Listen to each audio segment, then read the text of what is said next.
Well, I guess now is any moment now. So let's go ahead and get this darn thing started. Yeah. So hey, I am Joshua.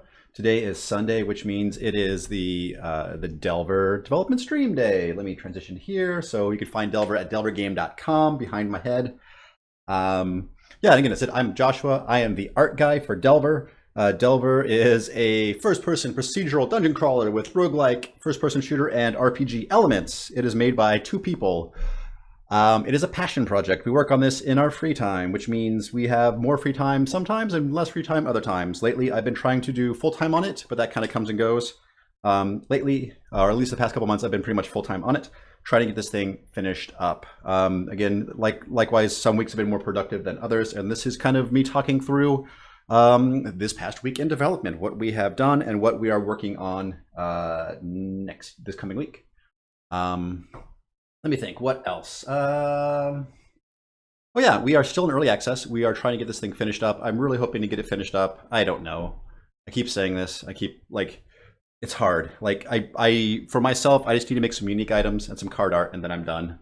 So close, hopefully. I think today what I want to do is I want to nail down, because right now just making quote uniques, just having a big bag of things to pull from isn't super useful. So I'm thinking of maybe enumerating at least a list, like 8 melee items and 8 ranged items, and 2 sets of full armor or something like that. Something just to enumerate a list, so I can start checking things off. Having a concrete list to work off of, I think, is a better way to approach this than just to have like a big grab bag of things and just chip away at it and then eventually call it done. Oh wow, Steven, thank you for the cheer. I really appreciate that. Home stretch, get this thing done, get it shipped. Yeah, so we're still in early access. You can buy us on Steam, early access for $7.99. We will be raising the price to $9.99 once we release, though we will have a few days after of release to kind of give folks a chance to get it at the $7.99 price. I've been saying this every stream for like a long time now, but people are still going to be probably upset, so we're trying to be as fair as we can. There's also a Humble widget. You can buy it for $7.99. You get a Steam key. The Steam build is the most up-to-date build. Before you ask, yes, we will be updating our other builds. We will be updating the Humble. We will be updating the Android. We'd love to get iOS build out there. This will happen once we ship the full 1.0 build on Steam. Then the other platforms will trickle out from there. Okay, that's enough of me yammering. Let's take a look at this week in Delver development. Delver get status. Okay, let me jump to my, I have a little cheat sheet for my streaming, so let me just jump over there and grab my git log command. I do a git log one line with some pretty printing. Yeah, so git log, since 1 week ago, pretty formatting, blah, blah, blah. And it's been a pretty light week in Delver development. This past week, I have been focused on potentially getting some contract work. So I've been talking with a studio downtown. Again, it may or may not pan out, but I was just in talks with them this past week and doing a little bit of work with them just to see if I would be a good fit, right? And it may be that I am, it may be that I'm not, these things, like finding a good working relationship is hard, right? Especially about these things that are like making games is hard to begin with, and like maintaining personal relationships are also hard. So you have to have a lot of like when you find somebody who does work, that's a really rare thing. Yeah, so Chad has been working on a few things. So revived corpses can be hit now and use the invisible shader. That's cool. Adding more knobs to tweak for fires. Yes, more fire knob tweakage, and adding fires and lighting to the in-game VFX. So Chad has been polishing up the in-game. Let's just take a look at the in-game and see where this is landing so far. Coffee. Hey, Louis Carl, didn't see you there, man. Yeah. Oh, another thing is last December, Louis Carl in chat there and I, we showed Delver at the G2 conference here in Seattle. And I guess the G2 conference is coming up again this month, and they've been asking me if I'd like to show Delver again. And I think I will. I need to talk to some folks on my end, but I'm thinking about showing it again at the G2 conference. So I might be hitting up Louis Carl again for some help because showing a game by yourself multiple days at a conference is a nightmare, and he helped me get through the conference in the past, and I may lean on him again. So Louis, if you're listening, I'll be talking to you later. Okay, so this is Delver. Let's switch to desktop. Let's run it. Cool, yeah, Louis. Yeah, I'm going to reach out to Constance. The conference organizer has been reaching out to me directly, but I want to go through our Seattle Indies just make sure things are on the up and up. GE2. G2 is a weird conference. Last year was the first year, and it's just like it's kind of this tech conference. So last year they had everything from dodgeball to like drone racing to indie games to AAA games to VR stuff. Yeah. There was just a whole lot of stuff going on at G2, and because there was only two of us running the Delver booth, we were pretty much we pretty much lived in the booth over the weekend. But yeah, it was an interesting event. I'm curious to see what they do this year. Again, Dakota, I'm not sure if it was a drone racing league or not. My exposure to things outside of that was very limited. Okay, so let's do this. Let's play level Delver. So if you've not played Delver before, this is Delver. It is a procedural dungeon crawler. So this dungeon layout has been made special for me. I will probably die here, but that's all right. Let me find this guy. Give him a little love tap. There we go. I need a good weapon because right now, and somebody probably behind me. Oh, there's a spike trap behind me. There we go. Level up. Let's pick a stat. Defense sounds reasonable.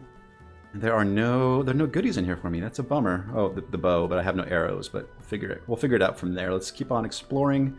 Also, the point of the end game too is I need to leave some corpses behind me, so I do need to play. Oh, is this guy stuck in the wall? Okay, so I need to do another pass on bad guys being stuck inside meshes on the dungeon, looks like. Switch to my fireball. Toast him. There we go. I'm not worried about that bat. I need something better than my dagger. Because my dagger isn't great. That may be... Oh, hey, buddy. Yeah! Throw my dagger at you. Okay. Sometimes there's stuff up here. Let's see. Oh, she's just jumping all over the place. What about down here? Maybe. Thank you. Yeah, so I am the art guy. So the art style is my doing. I appreciate the kind words. That armor is rubbish. Let's keep on going. Mega Boy says, I'm assuming the new death screen is an unreleased 1.0 build. Anyone thinks the grammar on the death screen is really weird? How so? I'm always open to feedback. Speed. Faster, faster, faster. Ooh. That skull cap is okay, right? No AC. Get rid of that. Don't want that. The RNG is not favoring me because I have not found a good weapon at all. So, oh, okay. Well, that person just died. Okay, it's a good way to start a room. Have I been here before? No. How hard would it be to add the item in the player's hand the moment they died on the death screen's grave? That would be substantial engine changes, I think? I'm not sure. That would be on Chad's end of things. Again, we're trying to finish up the game as soon as possible. So today is going to be me trying to make a concrete list of deliverables for the uniques, and then working towards that. So again, working with goals that aren't clearly defined is a good way to actually not get anything done. So defining the goals will help me figure out what I need to do and how to get there. Oh, hey, little baby spider. Oh, somebody's hitting me. Ouch. Ah! Oh, dang it. Dang it, dang it, dang it.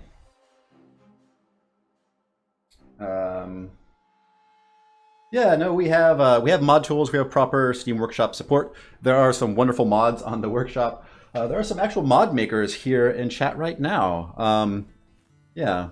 Okay, so that's cool. I could test the in-game stuff out here in a little bit. Let's get to work and try to figure out what to make.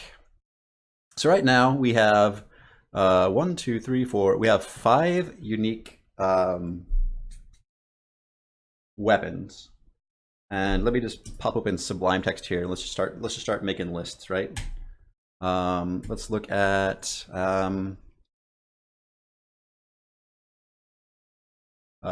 unique items. Okay. Say melee, ranged, wand, armor. Maybe rings separate. Yeah. The baby spiders actually only do like 1 point of damage. They shouldn't be doing a lot. Or monster.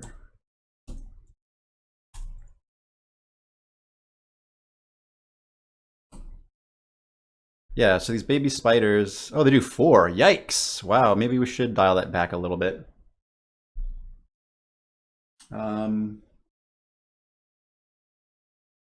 Yeah, multiplayer would be cool, but since we've written the engine ourselves, like adding multiplayer at this point in time would be like a complete engine rewrite, and it would be several more years worth of development, and it's just not worth the effort. We need to ship what we have, and then we will work on different things in the future. Yeah, so the custom engine written in Java. I'm gonna say engine. Yeah. Yep. There we go. Okay, so our armor sets also. Should I do unique armor sets or unique armor pieces is my question now. So if we look at armor, melee. Armor right now is a set of a helmet, a torso, and a leg piece, plus a shield. So it's 4 pieces of armor per. So,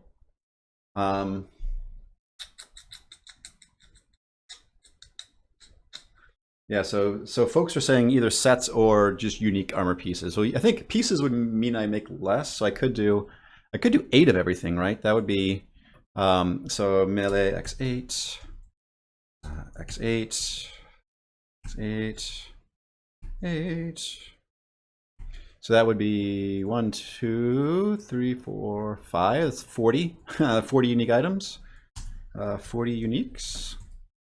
Um,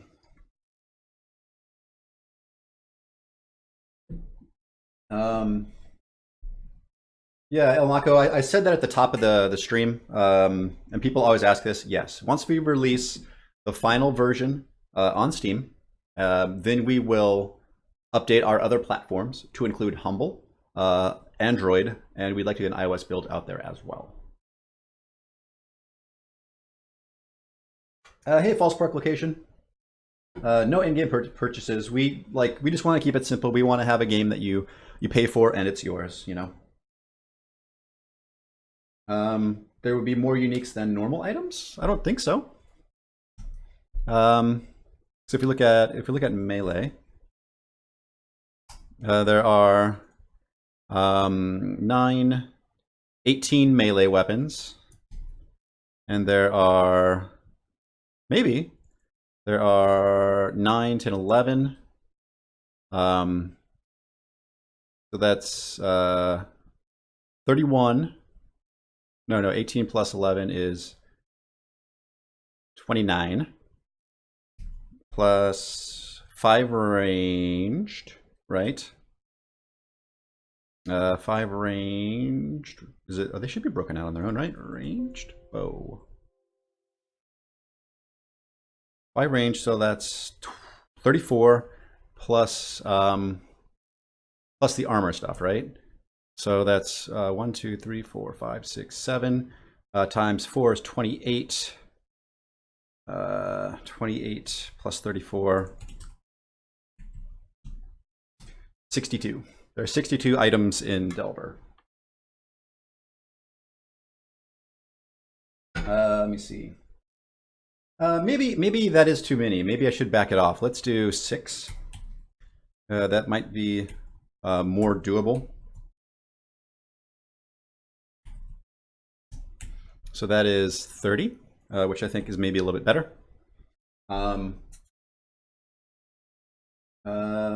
Cool. Suitin22's been making some low poly pixel art. Nice. That is. I'm glad I can inspire folks to make some low poly art. Yeah, 4. We could do 4. Let's start with 4. I think that is definitely a deliverable number. 4, and that's 20 uniques. Still a lot of uniques.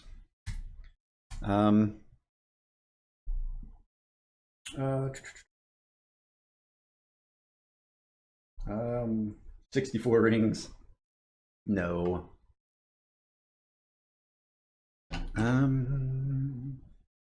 Yeah, Suitin22, feel free to share a link.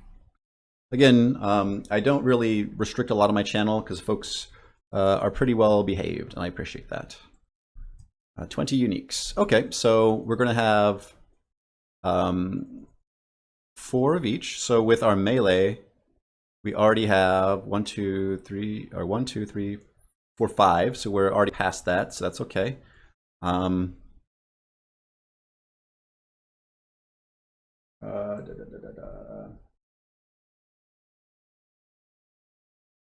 Wow, Soren, that is a lovely book. Well done, sir.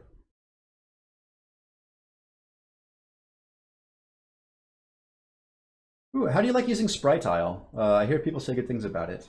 I just use Blender by itself, but no, it's that's really, really cool.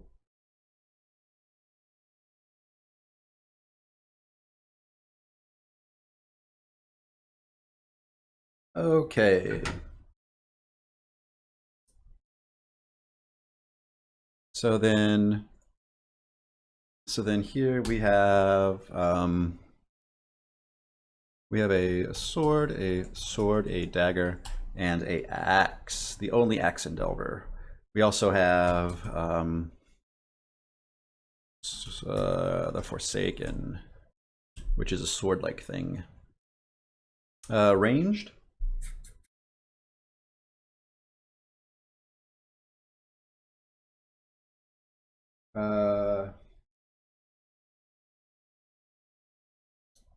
Yeah. So it's autumn here as well. I live in the Pacific Northwest, so we get a lot of rain, but it's nice.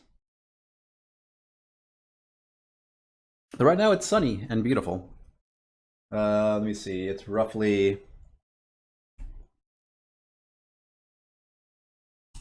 44 degrees or 6 degrees Celsius.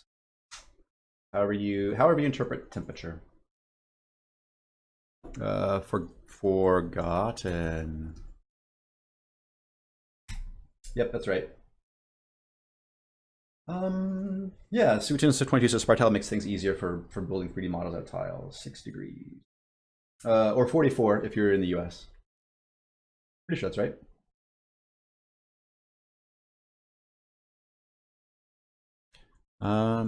Okay.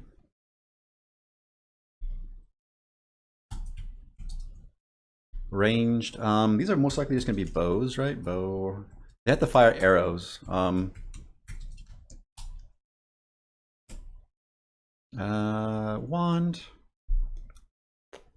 Wands are probably where I can be really crazy. Wand.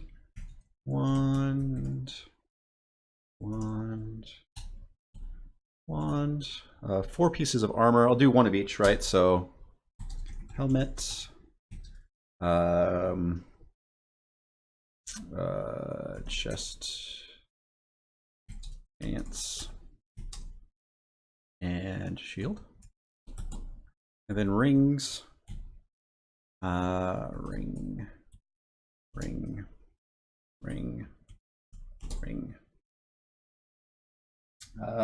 There's already a crossbow on the workshop.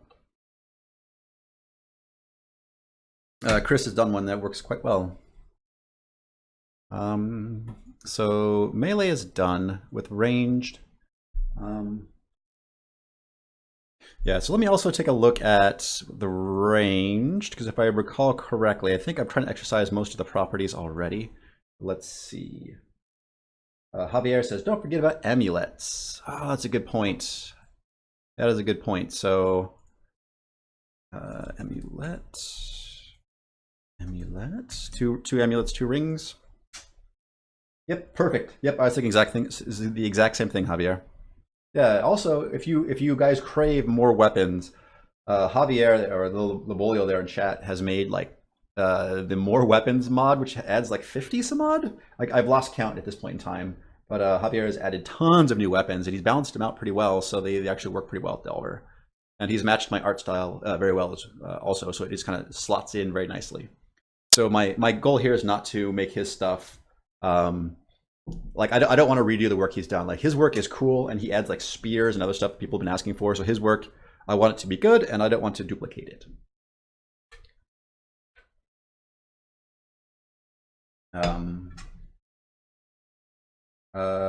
What? Oh, the click.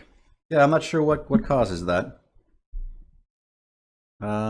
Cool. So let's take a. So we have. So melee is done. Let's do this. Gist. Let's create a new gist. Okay, this is going to be Delver unique item checklist.md. Let's paste that in there. Let's go ahead and just do something like this. And I can just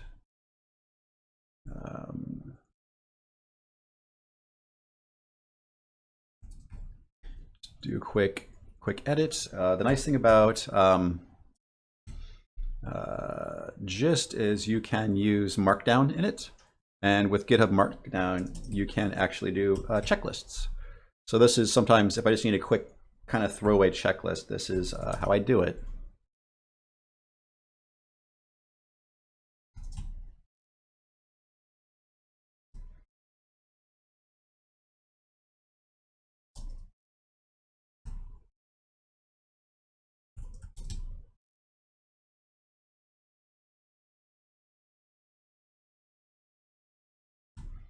Okay.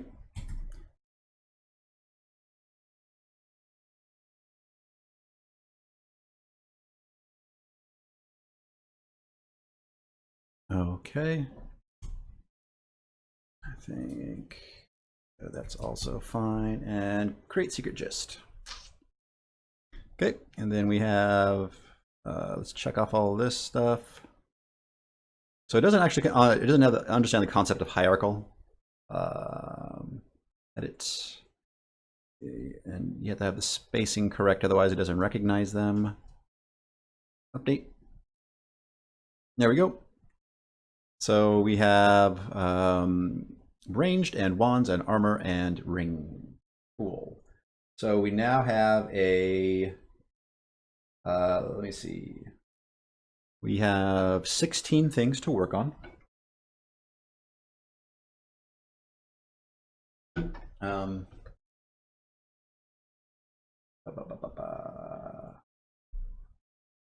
Tinkernice says a cavalry shield, upside down teardrop.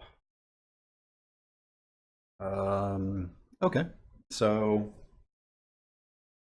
yeah, we can roll right into ranged and wands. Now ranged is a little is going to be different because if we look at our items.ping, you notice so for every frame of the ranged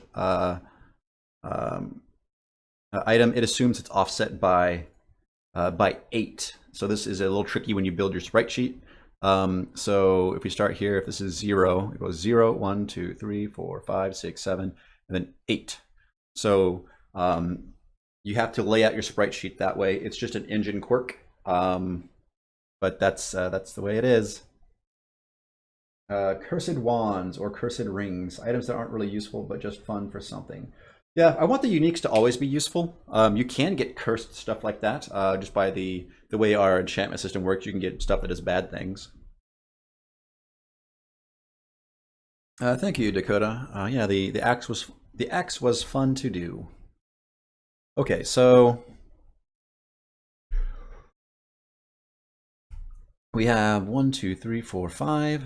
Actually, I think, yeah. If we look at these, there's 4 animations, and yeah, so that would work out okay for our bows here. We can kind of maybe just slot them in this corner here. Also, I have a new Wacom tablet. It's a brand new Intuos. It's the medium-sized one. My on my old one, the pin just got worse and worse, and parts kept falling off of my Wacom pin to the point where I was looking to replace it, and the replacement pins for my old tablet are really expensive because it's just not made anymore. So I ended up getting a new tablet. It was an expense I was not planning on, but I do need it for my work. Okay, so again, if things are a little odd, I'm still getting used to it. So it has, basically the biggest thing I'm getting used to is the button layout is different, so I might be hitting the wrong buttons. But bows, right? Let's just start throwing down bow shapes, right? We have so bow, and then we have various degrees of being drawn, right? Like that. Woo! Actually, it might just be it's not a Cintiq. It is just a cheap Intuos. There's no display on it. It's just a big old tablet. I prefer to work that way, and I can't like I'm really trying to like not spend money if I don't have to. Let's just copy this existing bow, and I think this one is the most vanilla of all of them, and we'll just use that as a base.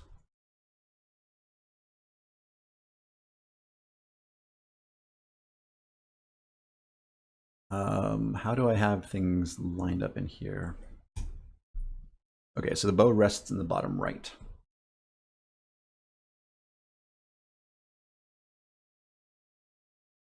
Oh, gotcha. Yeah. No, it would be like a Cintiq would be cool. Um,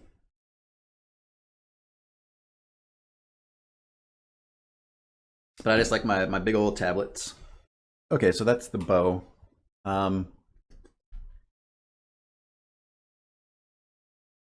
yeah, I mean, ideally I'd like them to be functionally different. But I think the bow only has so many properties to play around with. It has a range, it has a damage, it has a speed. Um,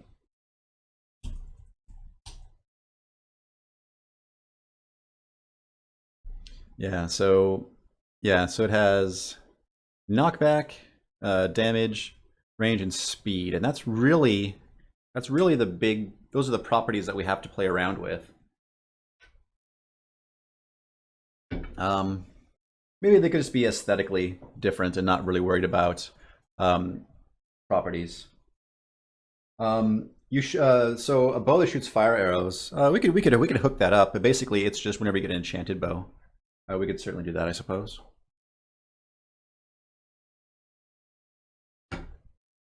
Yeah, that would be a thing we could do. Um,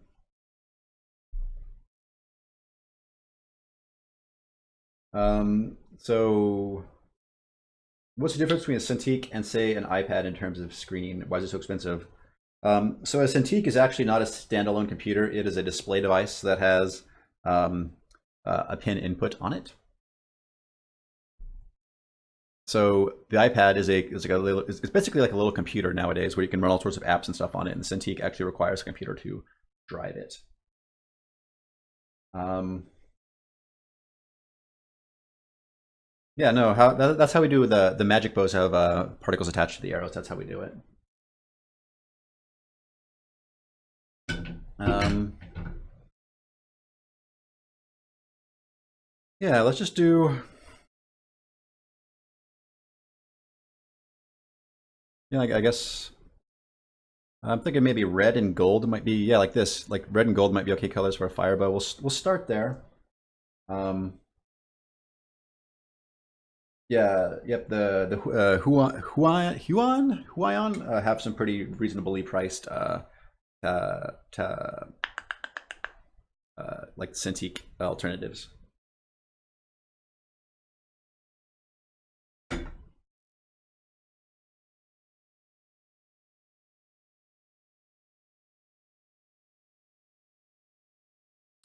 Okay, and let's configure my brush.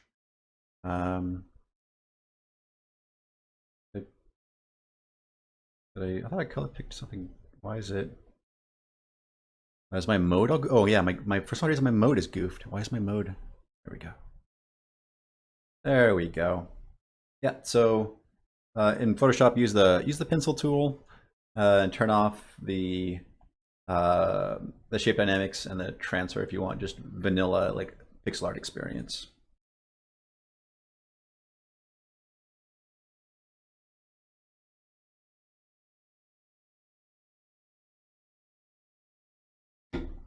I still have not tried the iPad Pencil. I would like to, but I don't have an iPad Pro.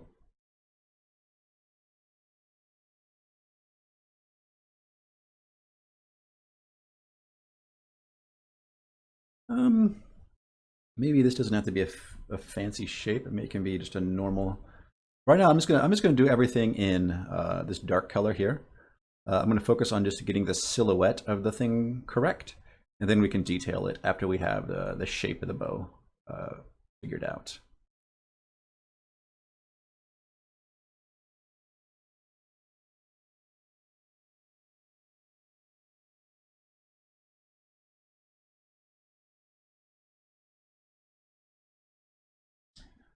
Okay, firebow.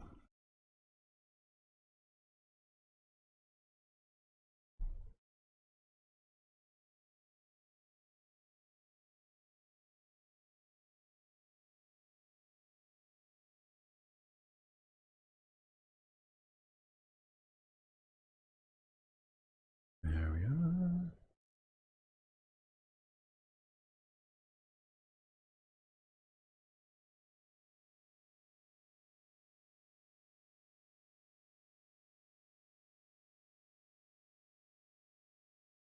Yeah, I always liked how those Greek style recurves really were like curly at the end. Um, yeah, I don't really want to like the problem is like making a fire bow or a lightning bow. We already have parity with that in Delver, so I'm not really adding that much different, but it's easy, so I can do it, I suppose. Um,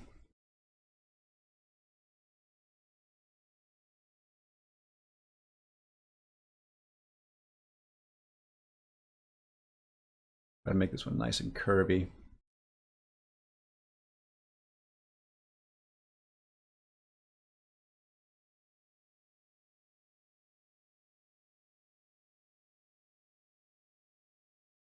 Uh,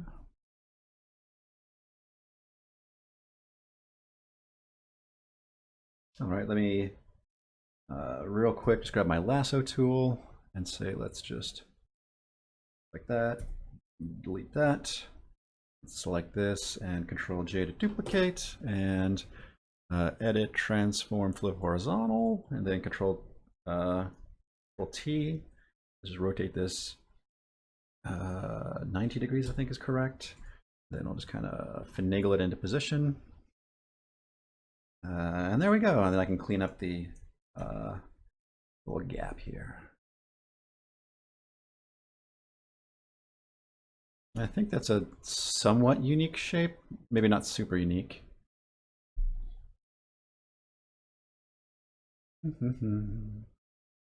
Look at these bows. Yeah, so the composite bow has that really kind of like that hard like U shape. This one has kind of the, yeah, I think this shape might be different enough. Or I could also change the way this little bit works here.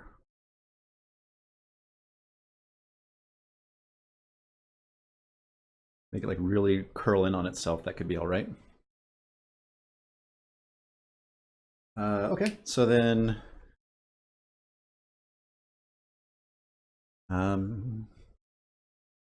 this is in its own layer, right?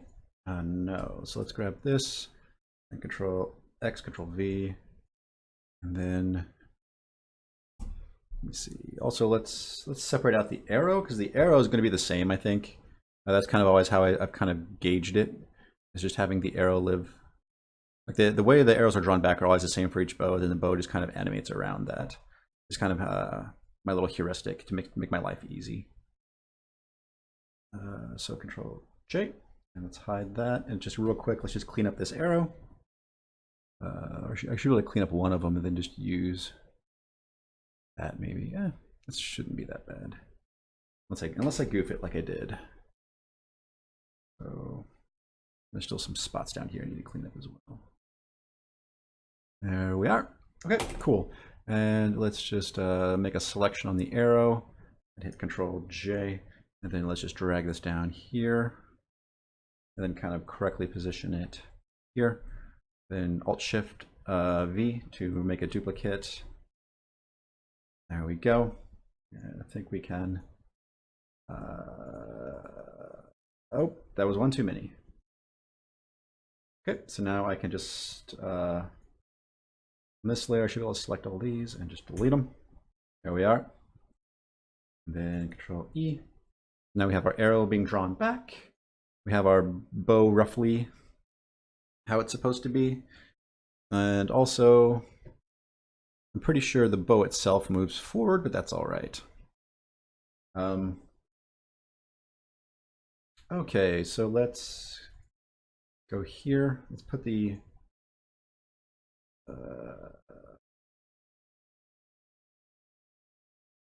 interesting. So these are our, and this last one actually is, it's outside, but that's just how it is, I guess. Okay, so this is our arrow, and this is the reference. This is the how do you spell silhouette?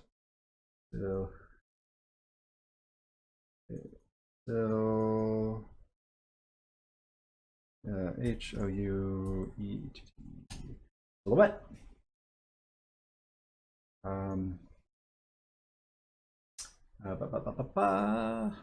Cool. Let's put this on top, and then we can drag our silhouette down, and we can animate it just super roughly.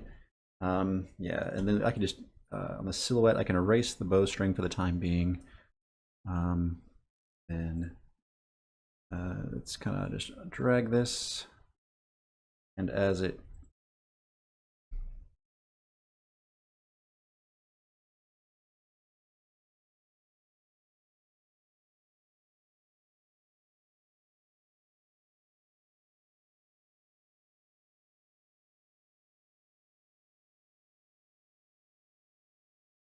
okay, maybe something like that.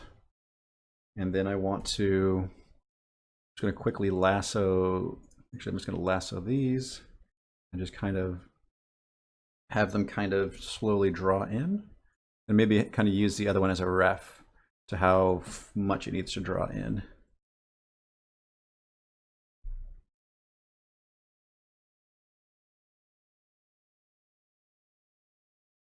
And then this last one.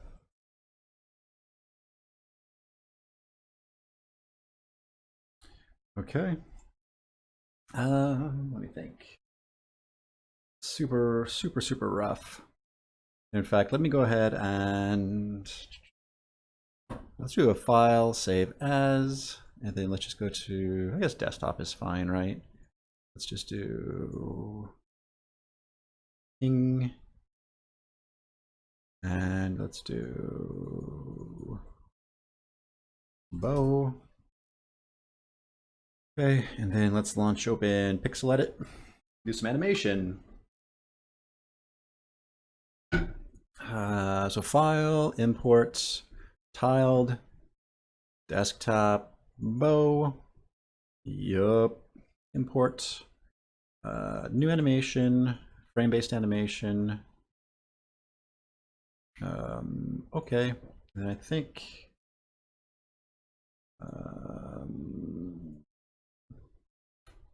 where's the animation? There's an animation tool, something like this. Let's see. Let's do it this way. Let's go here. So these are all. Yeah, let's do this. What I can do is I can duplicate the tiles, and then as I edit one, it'll edit both. But it's easier to set the animation this way in Pixel Edit. So here I can just slide the start over. Okay, and then now in this right frame, I can just have this running, so we can get a sense of how it looks when it's being drawn. And maybe I'll slow that down just a hair. Frame time multiplier, 50%, 200%. Sure. Okay, so now let's just kind of work on getting this to feel right as we kind of draw it back.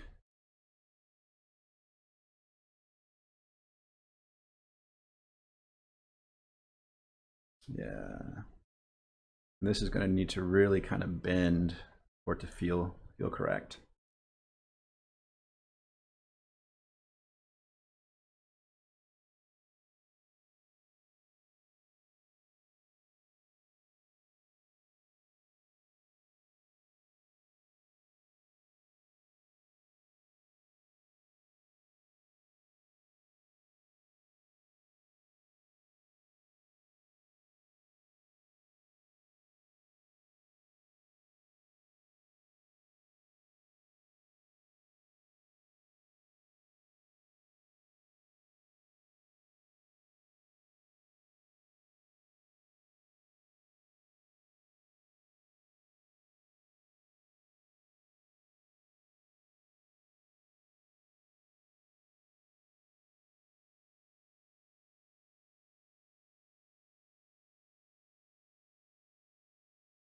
I guess, what is it, selection, I think?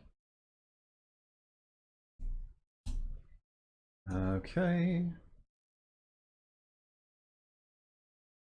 Yeah, I'm just trying to look at the overall shape of this thing as it deforms.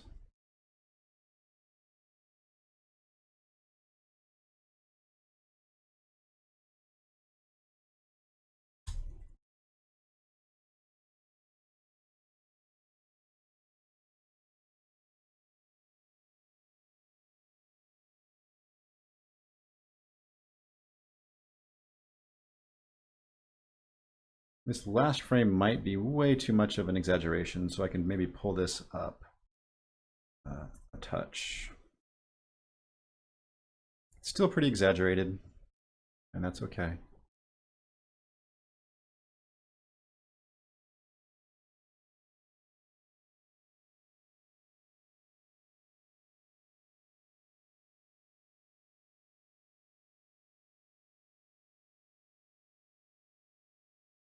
That seems to be okay. It's not the worst thing in the world. Have for me to lean back and squint. Is Pixel Edit open source? I don't believe so. I think it's donationware. I think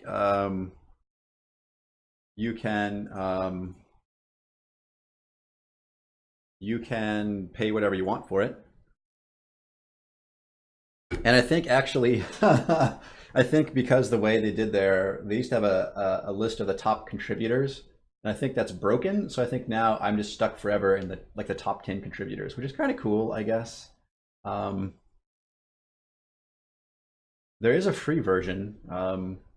Yeah, so there's a minimum $9 for Pixel Edit, which I think is worth it. It's a very good pixel editor. I prefer to use it for my animations, just how my particular workflow works. Also, Graphic Scale is now free, which is also a good pixel art editor.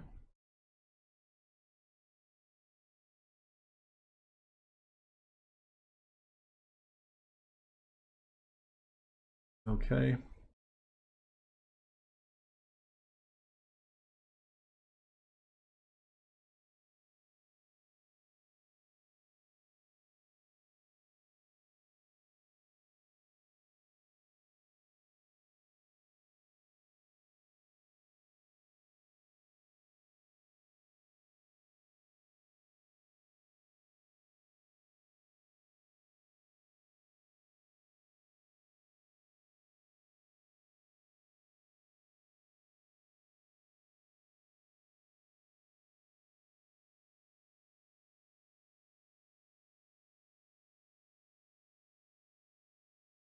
I'm just right now. I'm like super like scrutinizing the shape of the silhouette as it deforms.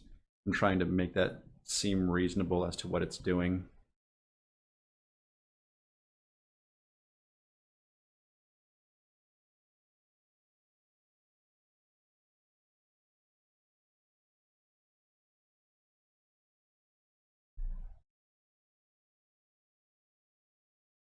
Promotion is also good.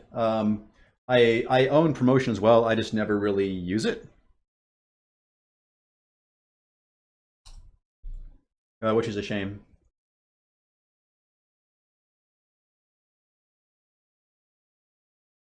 Yeah, graphic scale.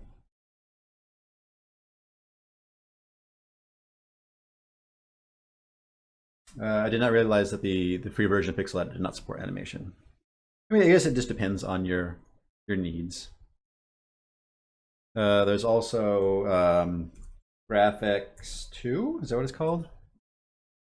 Um, yeah, that's also a good one. Ace of Pride is also cool. I used that a little bit with my other my other Delver project, and I liked it. I liked it well enough.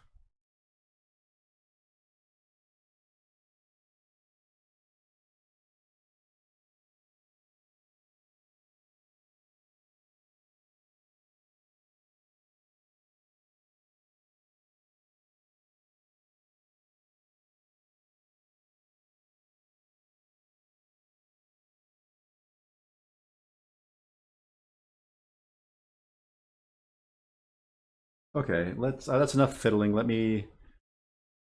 Oh man, so let me.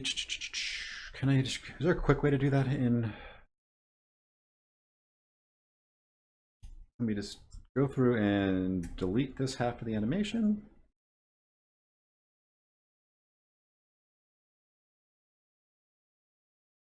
And okay. And then see if I can quickly just flip that. So Control C, V, edit, or selection, flip horizontally.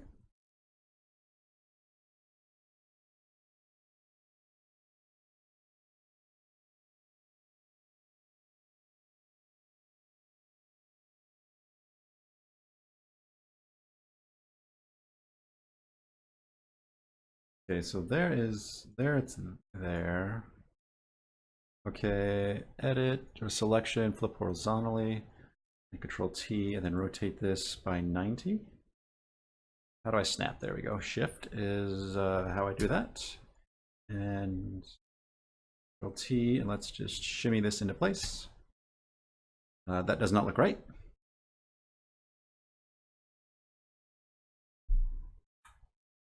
Um,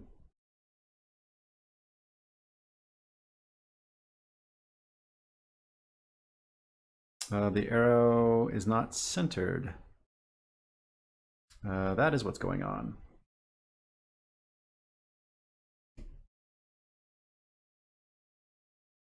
So this appears to be 3 pixels. I think that's correct there, I think. Okay. Same thing here. Control C, Control V. Slide it down here. Up there is fine. Edit. Control. I think Control F is the flip. Pull it up. Control T. Let's pull it back up here. Rotate this by 90. Then T. Rotate it 90, and then try to get it close. I think that's right. Let's. Yeah, they shimmy just by 1.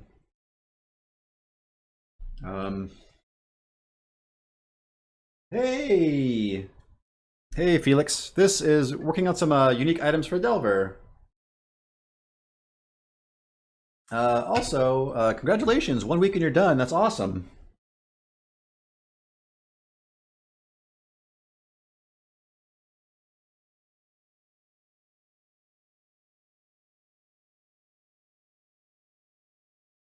And then after that, just the rest of your life, you know?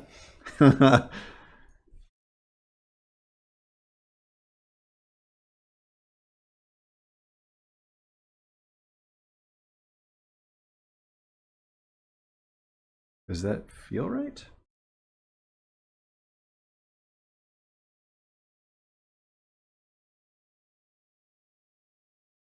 I think that's correct.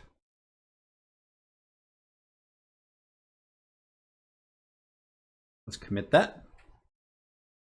Oh, nice. You're a software engineer. Congratulations, Felix. That's amazing.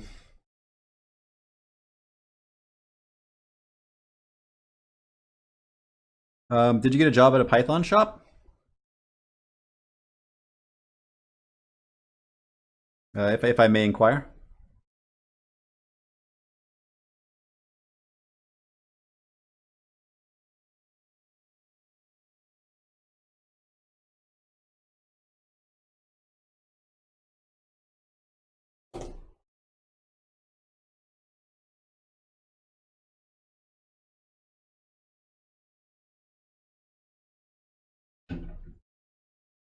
Okay. So this. Okay. That should be good enough. Let's just make sure this feels okay. So let's just real quick. I'll just erase that and file, export, image, browse, assets, unique. Yep. Yes. Save, replace. I think that should have been sufficient to make it go. In Photoshop, if you hit like you can hit the if you go to your brush tool and you draw something, and you hit F12 to load it from disk, and then we should get what we want. Cool. Now let's take a peek let's hook it up in Engine. So let's look at let's just copy this, I suppose. Let's look for unique. Unique. There we go. And let's just add it down here, I guess. It's a bow. Fire bow. Pending a better name. Its sprite atlas needs to be unique. Its texture is 4. That's the nice thing about Pixel Edit 2 is you can hit tab to show you the indices of the sprites. So the texture is 4. That should be enough to get us going. Let's launch Delver. It's going to be a fire bow. Right now, I'm just drawing the silhouette of the bow, and then I can go back through and detail it.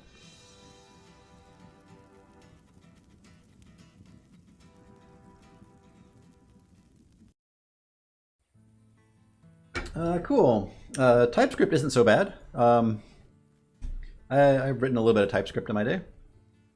Uniques. Firebow. Whoop. And K.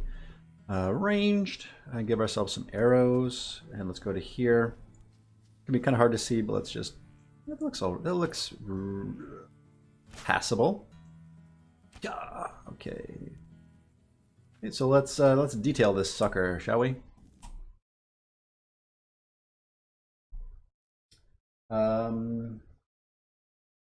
Yeah, people keep getting this audio click, and I have no idea what it could be on my end. I am not sure. Sorry about that.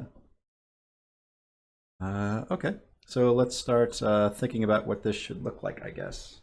So what do the other bows look like?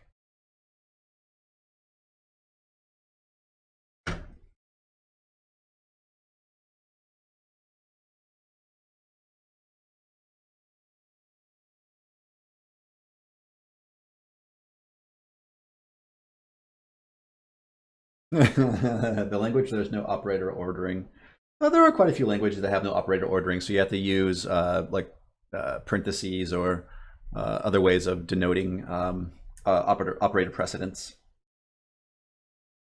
I'm sure you'll adjust just fine, Felix.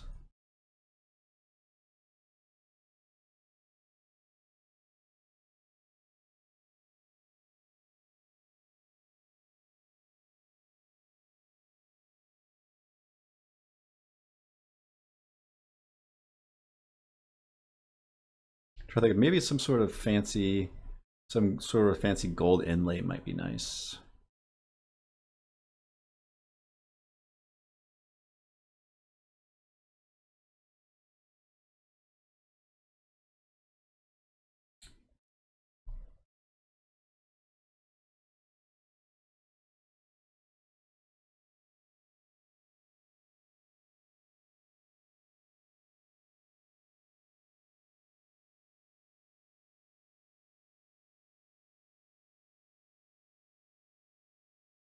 Just trying to visually think through how this might look.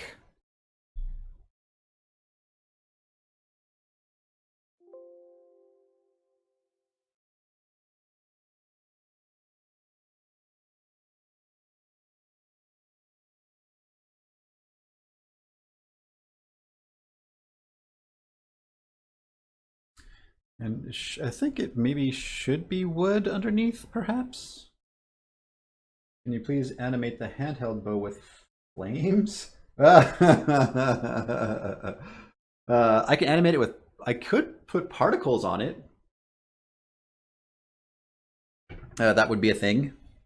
The other thing we can do is we can just always add the... in the definition here, we can just always add the... what is it? Do I have an example of this in the Delver community GitHub? I can't recall. The Delver community mods. Maybe I don't. Well, character story pack. Data. The Gray Mage might have it. Items. Base mods. I think that's what I need to do. Or not base mods. Maybe enchantments. Base mods. Base mod. Damage type is.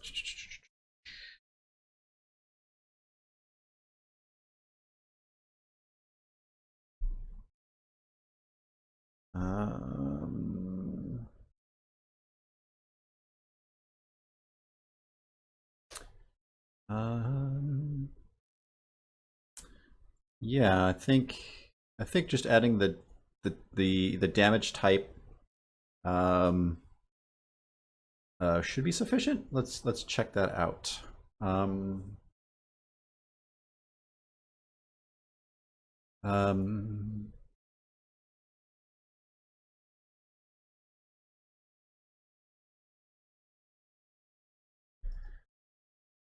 Oh,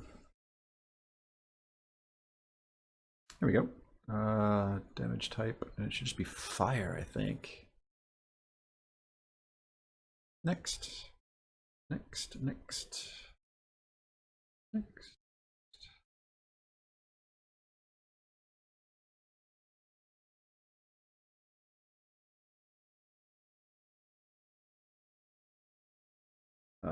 Fire. Let's try that.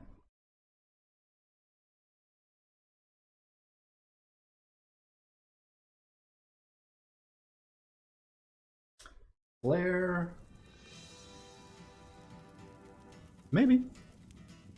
Flare, Phoenix, Blaze. Actually, you might be, I don't know, this might be a thing from specific to my childhood in terms of like age and where I grew up, but like those sound like names from the original American Gladiators. They had these really like Blaze and Flame and Nitro. I don't know why I thought of that, but yeah, those all sound like sweet names for American Gladiators.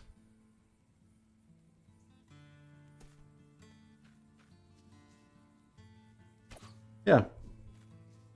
Yep, this will always give you fire arrows, which is cool. Ooh, reflection. Nice.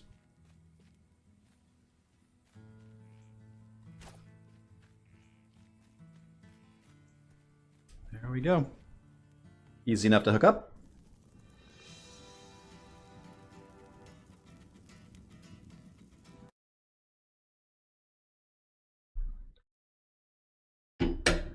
Um,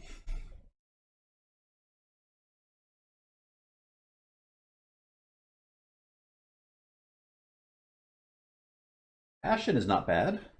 Ashen is cool. Maybe that means I need to make it a dark theme.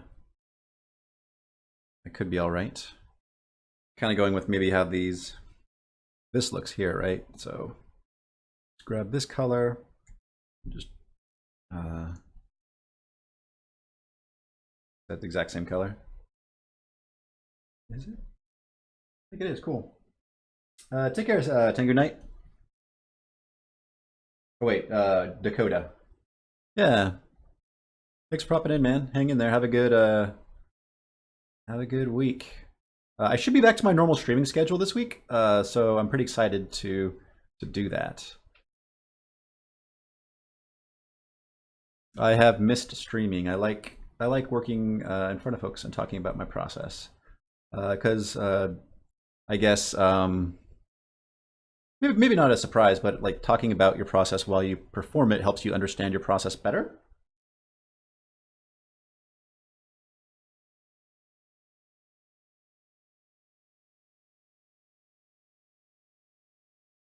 Actually, it would be cool if it was a charred look.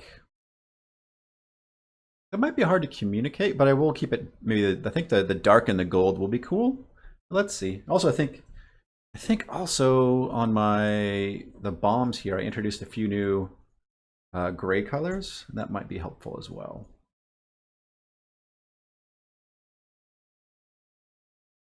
Let me just slam this on its own layer over here, and that way I have a few more gray tones or gray values to work with. So that's the dark. This is the next step up. Yeah, cool. Just a little bit more flexibility is nice. How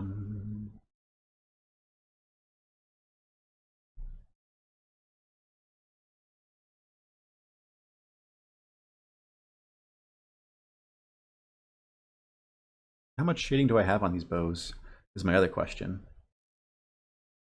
Not a lot, really. The bows don't have I guess they're not super thick, so I'm not putting a whole heck of a lot of shading on them. Maybe just a highlight where I can squeeze it in, and then yeah.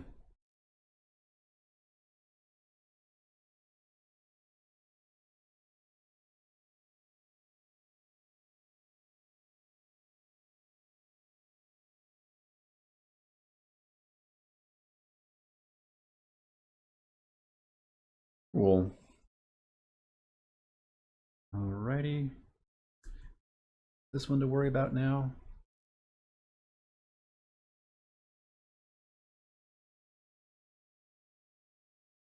This dark color here, part of it. Want maybe that and that. Like that. I think also I may have introduced in this new armor on the gold, I may have introduced new tones of yellow, maybe? Let me just also throw this in my color reference layer here and just merge that down.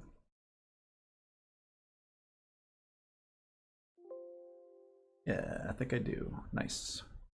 Just a little bit more color flexibility is a nice thing to have.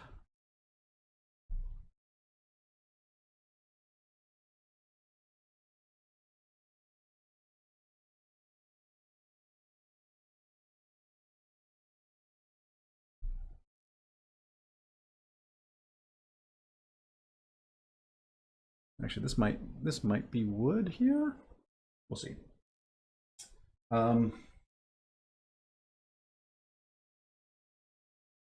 no, I appreciate that. Yeah, again, like whatever folks want to see, please let me know. Like, I'm excited to work more on my BS chess project. But if that's not what you're into, let me know. So I need to start. I do need to start thinking about my next project.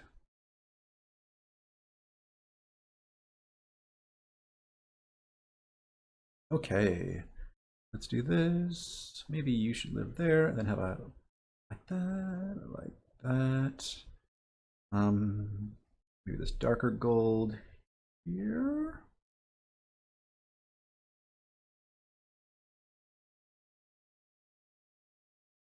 Yeah, so many options.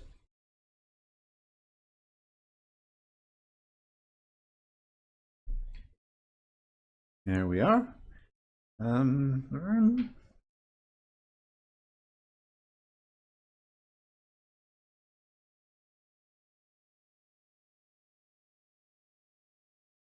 To make sure that this is doing what I think it's doing. Yeah. So my week daily project is BS Chess, which is taking a small break because I've been doing the that contract work stuff. But yeah, it's a no turns, no teams chess, kind of a real time chess thing I've been working on, playable through Twitch. A collision tutorial for 3D. Oh man, that would be that would be a lot of work. Collision in 3D is um, a non-trivial thing to do. There's a reason that people prefer to use third-party physics engines is because getting collision in 3D is hard. That's why in Delver we just use axis-aligned bounding boxes, which is good enough for us. It's good enough for Doom and Quake. So yeah, I don't know. People don't seem to like looking for my numbers. People don't seem to like math on streams. Just throwing that out there. um, not my more mathy streams aren't my more popular streams.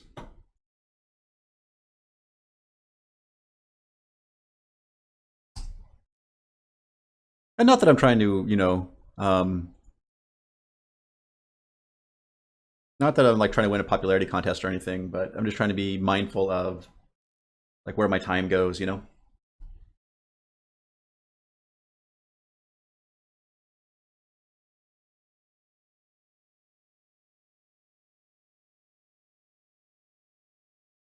Maybe shorten this fanciness up a bit so we have a reasonably sized grip.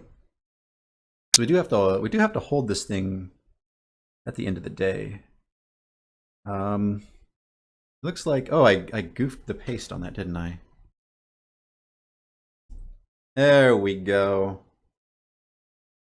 Even still, I want to at least widen it out a touch.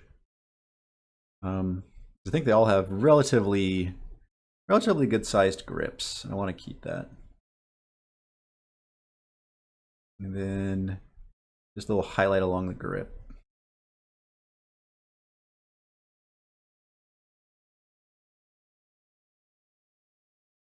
Um,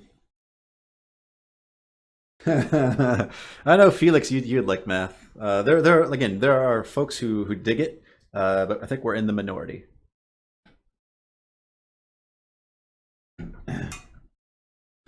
Yep. Well, the beautiful thing about just axis aligned bounding boxes is they are super cheap to compute. They're super cheap, and they're like you can reasonably assume that they're implemented correctly with not much testing. Like when you start getting into like more complex intersections, it becomes a harder thing to be more certain about.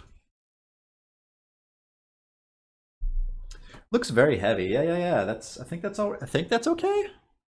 Um, some of these bows here are kind of stocky. Like the composite bow is pretty stocky. I can slim it down if it doesn't feel right. That is something I can most certainly do. Maybe I'll just do that here real quick. Maybe just pull these in just a touch. Slim it down. There we go.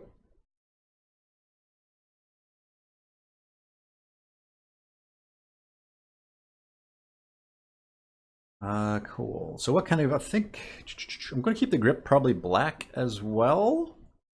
And most of these bows just have, what kind of grips do they have?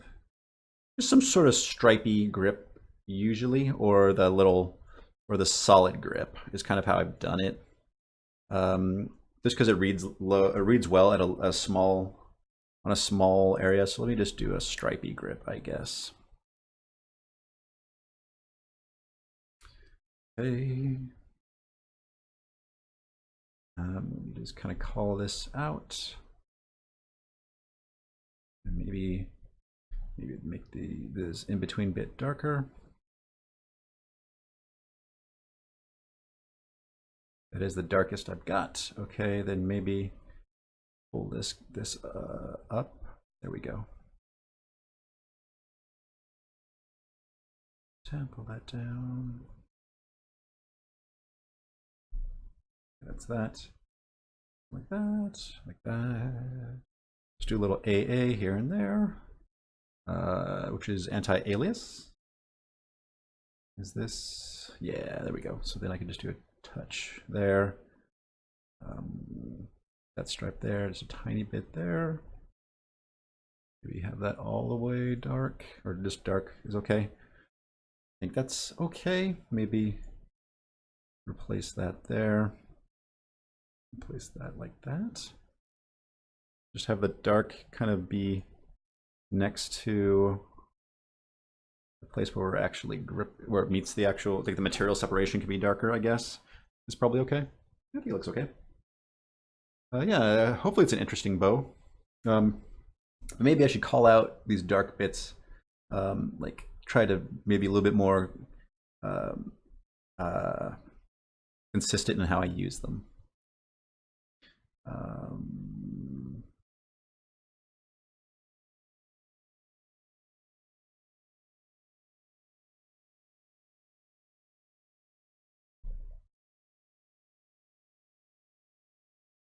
There we go.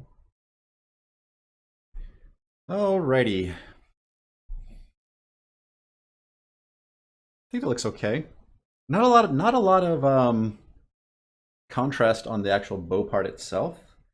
Let me try addressing that.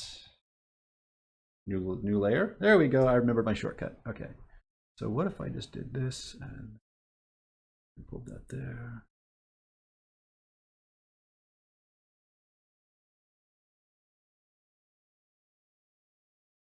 Again, a handy thing you can do is go window, I think arrange, new window for unique. And then I can do is I can pop this out, maybe have this at like 4x zoom. So it's a little bit smaller so I can get a better idea what it's going to look like. I just kind of have that live, I don't know, up here is fine. And I think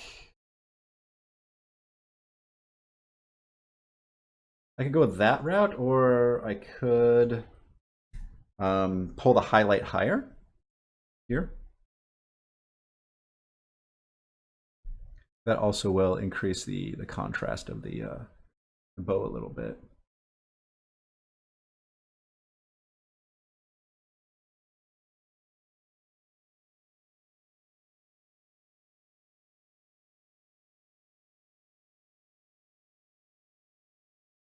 Maybe that'll work.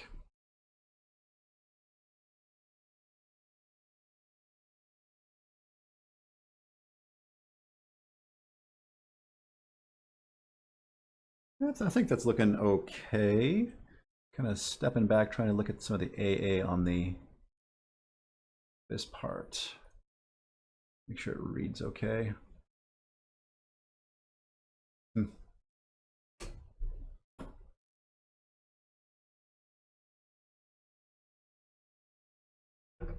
Okay. All right, I guess let's call that good. Let's merge it down. We can pitch that. We can save it. Let's take a peek in Engine real quick. It's always good to pop in Engine just to make sure things are looking right.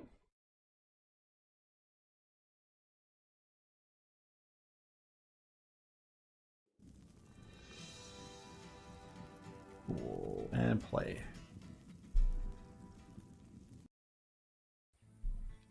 Yeah, there we go. There's no bowstring on it, but other than that, I think it's looking all right. Oh. I think I picked up that arrow. Nice. There we go.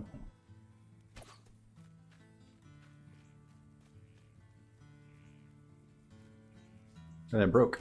There we go. Cool, cool, cool. I think I need to adjust the Y offset so it doesn't go so far into the ground. Let's do that real quick. Let's change the name to Ashen. And then the Y offset. Let's hop in the editor and tweak that real quick.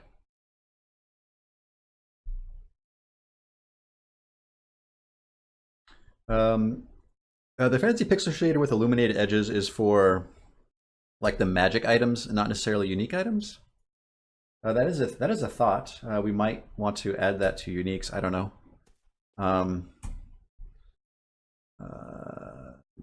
Uniques.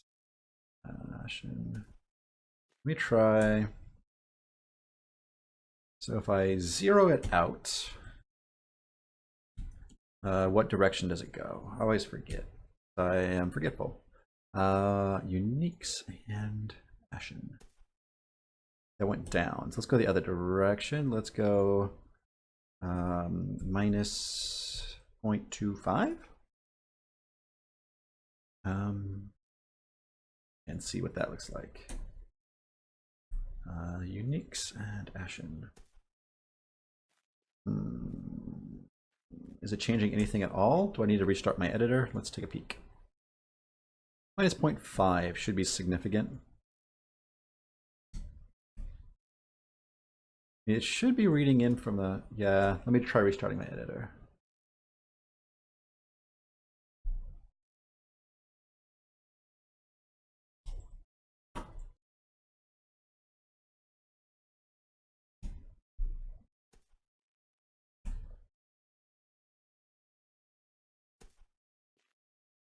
It doesn't seem to be affecting it really at all, which is strange. Is it doubly defined?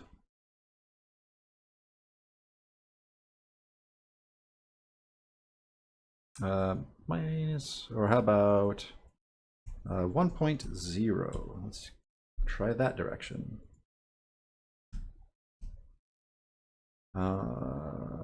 Uniques. Weird. So now it's behaving even more strangely. Here, let's try this. Let's right click. Let's go add entity basic. I think I have bow here. Cool. So now we can pick our texture from the unique sheet. There we go. We want that one. If I hit play, it does what I think it's going to do.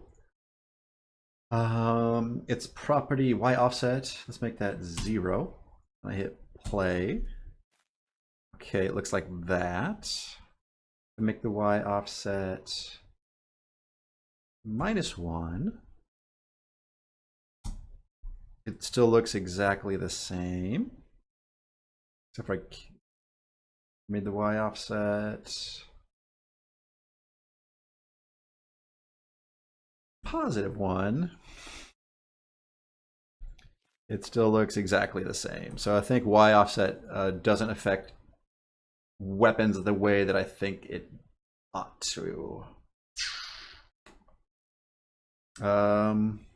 Okay. So I'll just leave this zeroed out for the time being and just have to live with it. Cool. So there we go. Let's, I guess, again, let's close this out. Nope. And then file, import, tiled image animation. Let's go to unique and grab this sucker, import it. And then real quick, we'll just do this number again. And then we'll set up our animation. And we need to start on frame 4. There we go.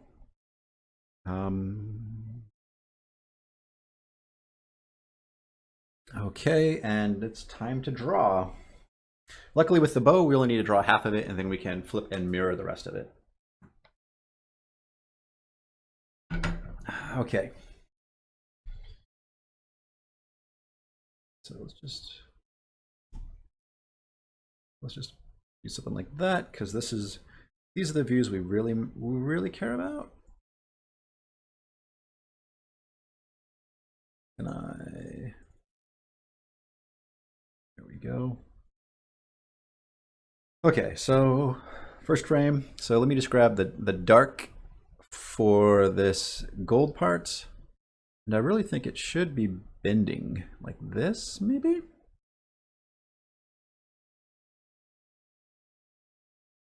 But it kind of should attach here and kind of do that number, I think. Super roughly.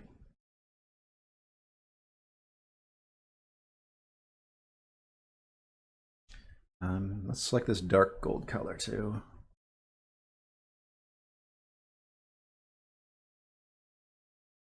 Again, I'm going to try to work in silhouettes here. Let me slow down this animation by a lot. So 25, 400,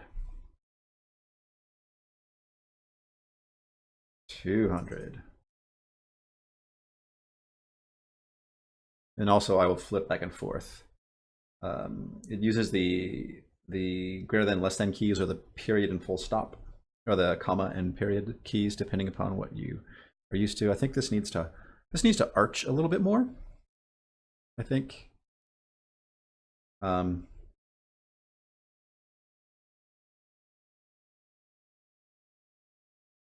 then we should really start to. It needs to attach to the handle here-ish. Then kind of do something like that, maybe? I don't want it to like, because it really shouldn't grow or stretch. It should only bend.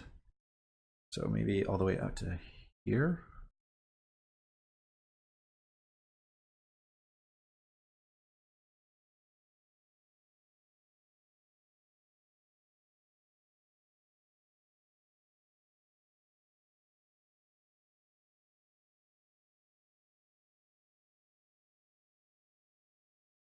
Yeah, these deformations are going to be weird, but that's all right. And again, I only need to draw half.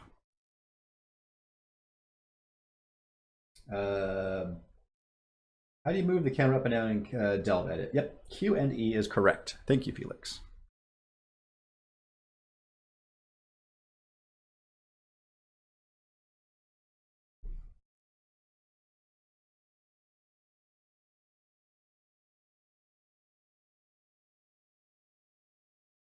And this is like the most stretched it's going to be.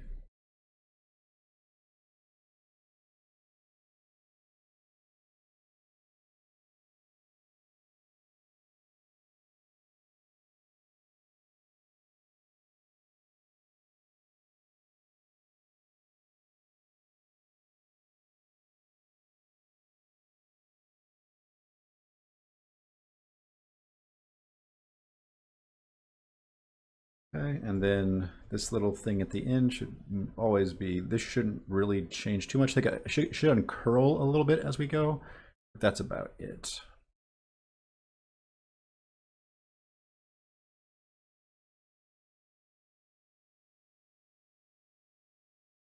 Fill this in, again, trying to get make sure the silhouette doesn't do anything too goofy.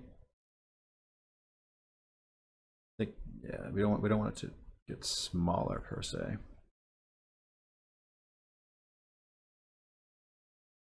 It's just this thing is going to be the one that goes under the most radical change, I think.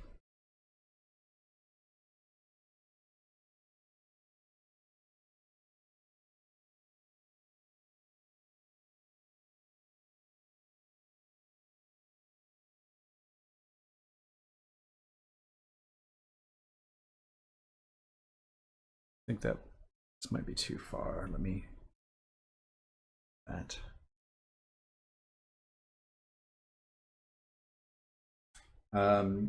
You want to add unique ones, or that already happened? So my plan right now, Felix, is to have, or I have a gist for it now. So to have at least 4 unique melee weapons. I have those already.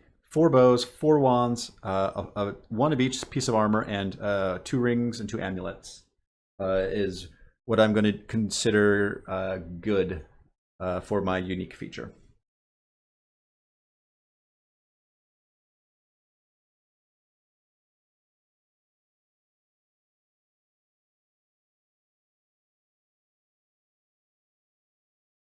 Okay, now let's add in this kind of base gold color. Just kind of working my way, slowly building this up, I suppose.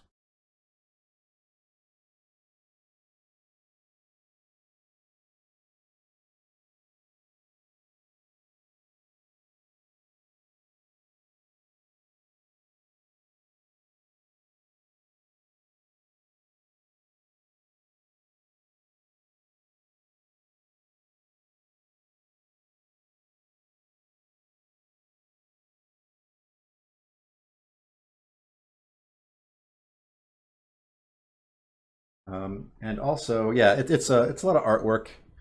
Um, but now that it's kind of a known quantity, hopefully it's not so bad. Um,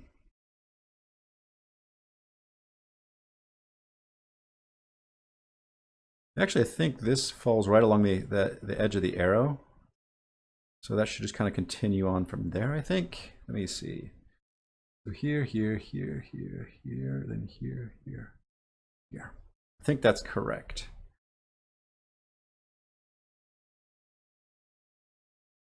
Then this should be the color of the, that's going to be hard to see, but whatever. Yeah, let me call out the tip of the arrow then in this dark color, just to get a little separation. Something like that.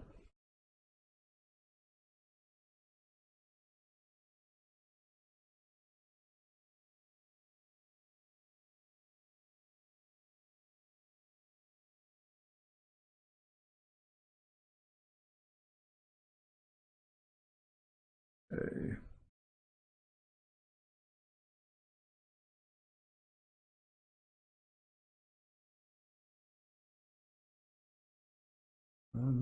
Okay, let me start looking at this now. Let's do the, so this really is kind of the outline color for the most part. So we do this here, like that. Probably can do, there's a paint bucket tool, right? Let's do paint bucket. Save myself a little bit of effort. Okay. And then on some of the more extreme parts, I do have some of the darkness here. So maybe just there and there and that.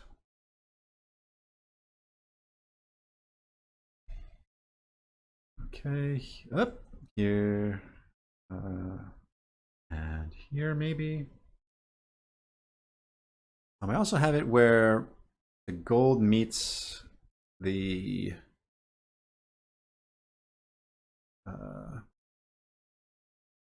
where the gold meets the wood.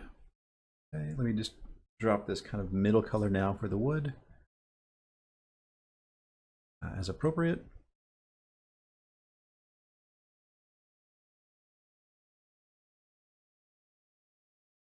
Okay.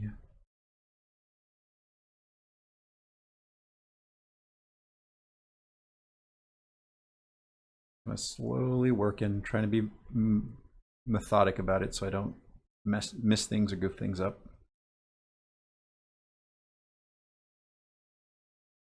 Okay. Keep on pushing forward.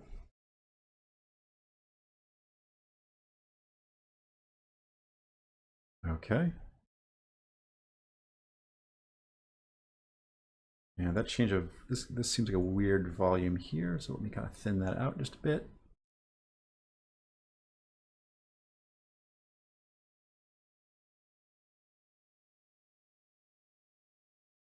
Maybe thin this out a little bit.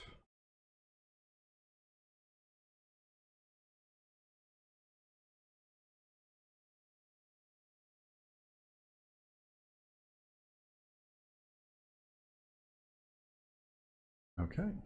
And let me, I guess, lay down this highlight here that kind of should follow just the, kind of follow along the curvature of the bow.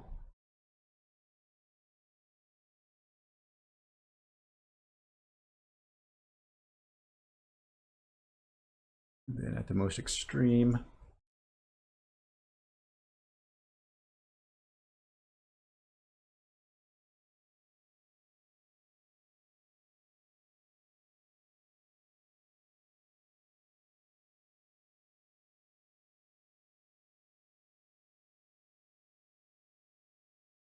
Okay, now that I pick up this, this is kind of where they intersect, I think. That, like that.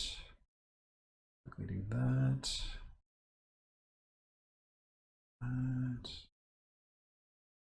That. And then the highlight, which really kind of lives just kind of out here, I suppose. This value up higher. Let's do that. There we go.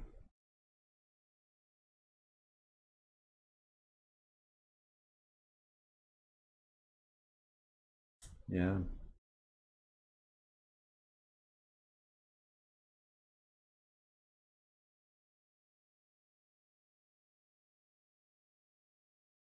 And this dark AA also can be used in places.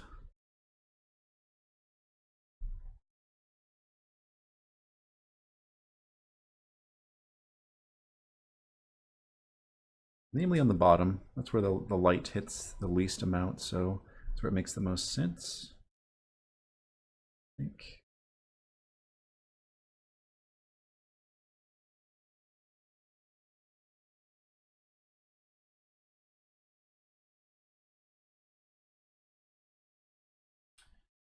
Why does Chad not stream? I don't know. Like streaming, like streaming streaming is an interesting way to work. I've been doing it for over a year now, so I've certainly gotten used to it. But yeah, if you're like, um, it is a yeah, it's not easy to stream while working. It's hard. So it's Chad's choice to stream or not to stream.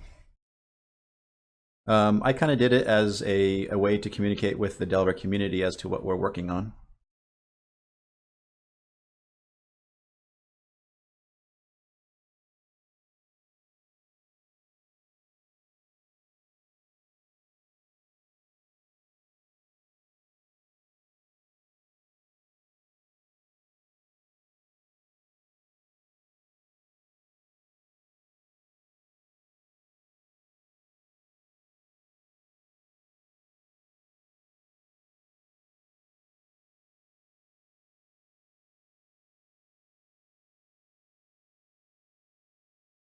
But ultimately, that's a Chad question, you know?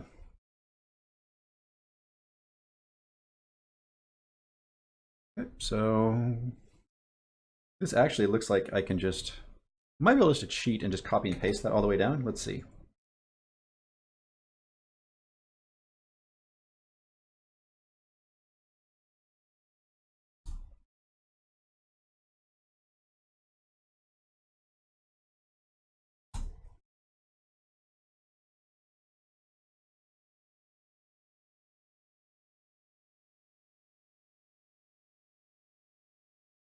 Okay, this last one is different. So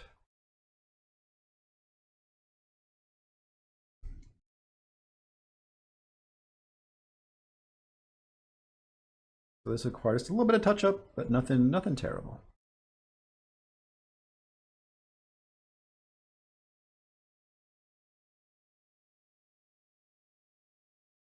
In fact, I might not do. I just need to just. That might be sufficient. Louis Carl. Oh, thank you, Louis. That's awesome. Yeah. So I guess I can bring this up. So hey, I'm a Twitch affiliate. Which means you can support me by subscribing to me, which is really cool. Like Louis just did. If you have the Twitch Prime, you get these things for free every month. You can throw them to your favorite streamers. So I appreciate the vote of confidence. Yeah, let me take a look real quick. I can request my Twitch listing and see how many folks send me it. Yeah, cool.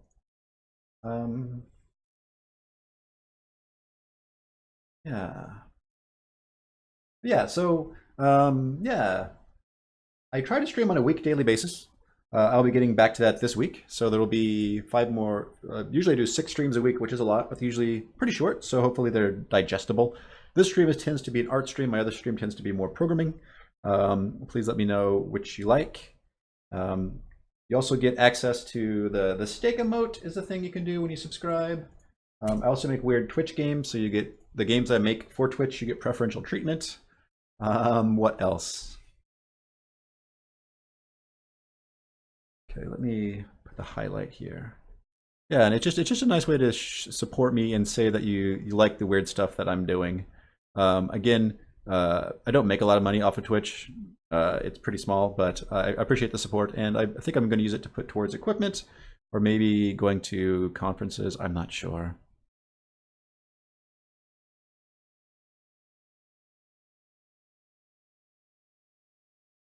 Yeah, and I do a subscriber stream. I need to figure out what this month's subscriber stream is going to be. Last month I was stressed out and I did just a chill stream, but I do want to make art for my subscribers, and I need to figure out a quick and good way to do that without letting people down. Also, yeah, as Neil Slichter is also a wonderful subscriber. He's pointing out that there's a community Discord for the stuff I do, and subscribers get a special channel in there. Yeah, so I try to do stuff for my subscribers, and if there's anything in particular you want to see, let me know.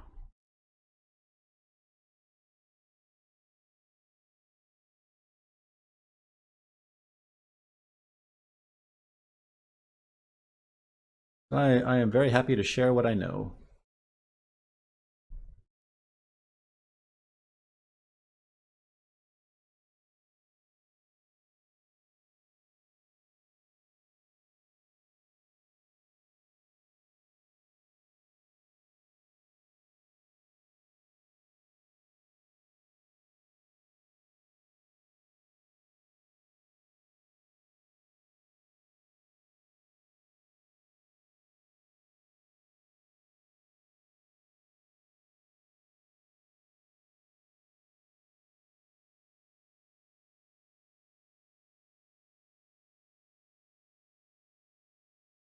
Okay. So you put the little highlight along the edge of the grip here, which kind of nicely coincides with that. Like that. There we go. Yeah, there is a person goes by the handle JFJ that did our current trailer, and it is way better than we can do. Like, they know what they're doing, and we're really grateful for the assistance.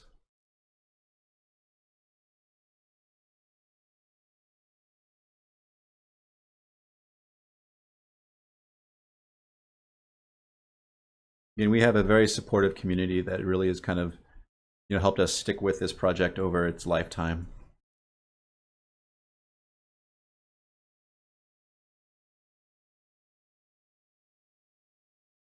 Because working on a thing for as long as we have is hard, and finishing a thing is also very hard.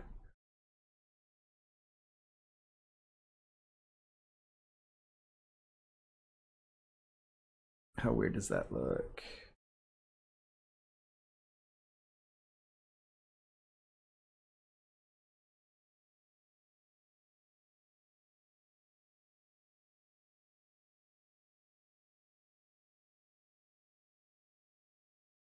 Let's see. Let's see what this looks like. Again, I was going to make a. Can't remember. This doesn't have a lasso tool. Let me just quickly. Let me just I guess file, export image.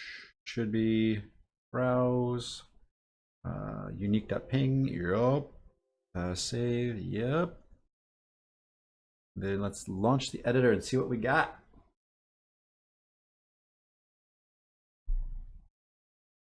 That is a good question. I think the Android version is like what, $3.99 or something like that. Like, the problem with mobile games is like people honestly don't expect to pay anything for a mobile game. So it's kind of it's a really hard market to like develop for. Unix.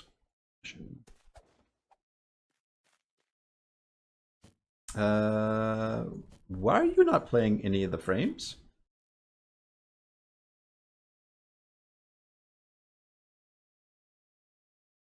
What happened?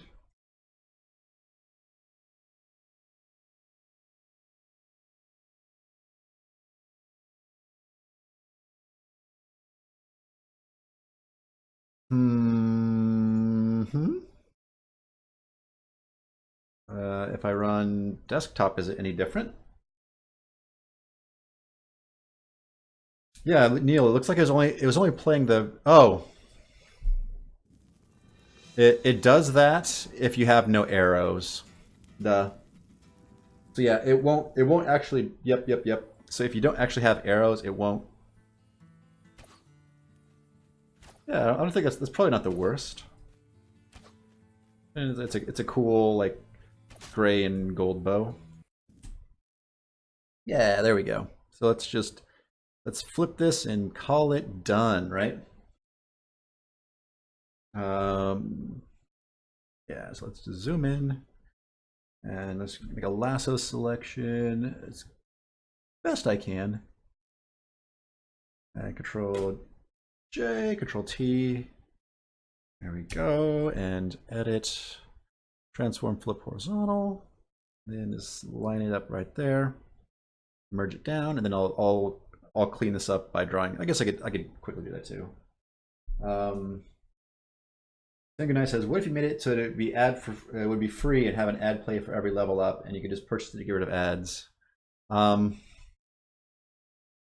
don't like ads. I'd rather not do ads.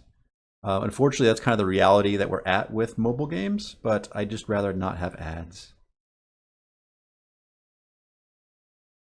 Okay, Control T, rotate this. There we go. And edit, transform, flip horizontal. And there we are. Merge that down. And same thing here. Last time. Okay. Control J, T. There's my nearest neighbor. There we go. Okay, and edit, transform, flip horizontal. There we are. Okay, and let's merge that down. Control E. But I think here I might have a stray. Making sure that if I removed material, I need to also make sure I removed it on both sides of the bow. Cool. Then let's go ahead and remove this because that was just for pixel edit. Let's real quick and dirty. Let's just make a selection of the grip. Pull those stray pixels. Oh, that was not the Alt key. That was the Shift key, Joshua. Yeah, like that, like that. And Control J and V, and just kind of pull this down roughly into where it should live.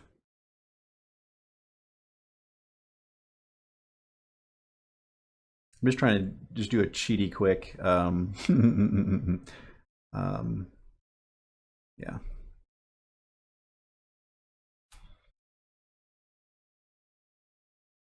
Okay, Control E. There we go. Yeah, and let me just jump in and erase the bits that are. I can just mask it. Ooh, using fancy masks, and then mask out the bits that's not the arrow.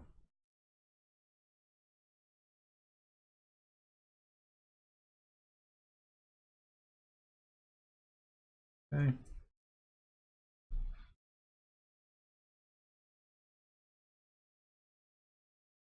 The arrow, yeah, the arrow goes all the way up to here.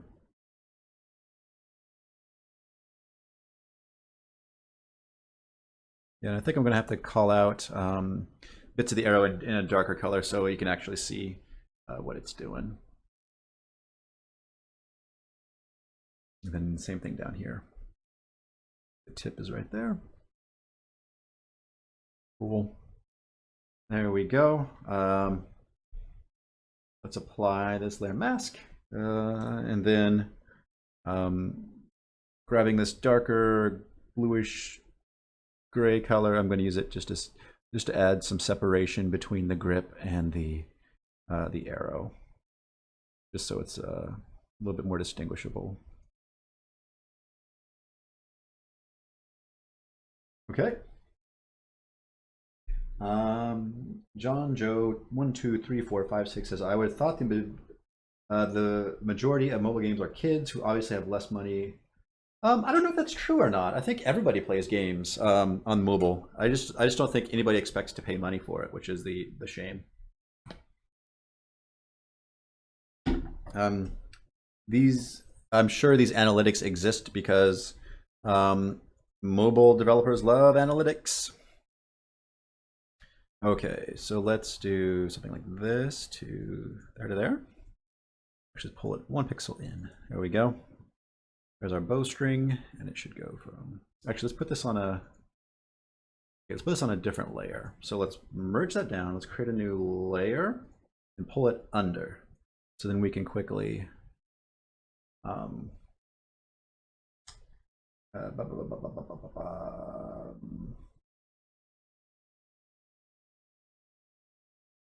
Yeah, basically I took the cop-out answer that pricing a thing is hard.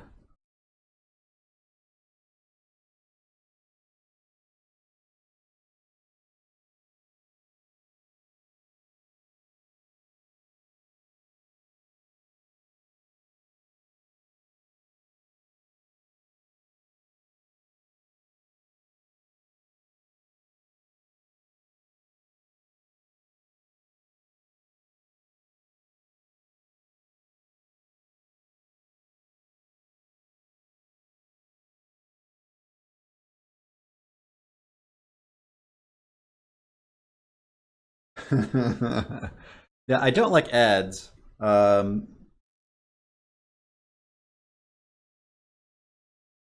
there aren't many options as far as actually trying to actually have a game that makes money. And also the piracy rates are pretty high, which is also very discouraging as well. But I guess on the plus side of things, the Android version is actually the original version of it is what sold well enough for Chad to bring me on as a contract artist, and then eventually on as a partner. So the Android version, I do have to thank for that.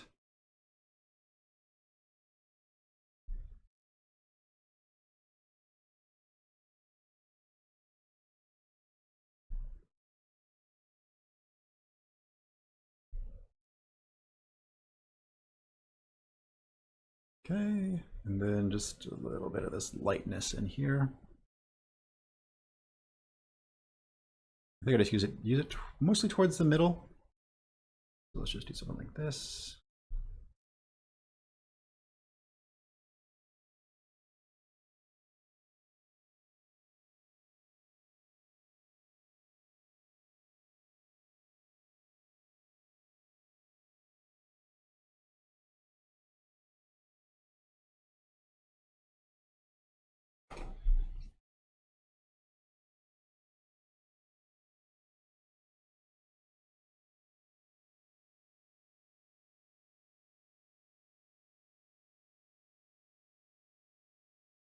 So you're saying Tengu Knight, if we charged $4 for delivery, you wouldn't buy it? Is what I'm reading out of your statement?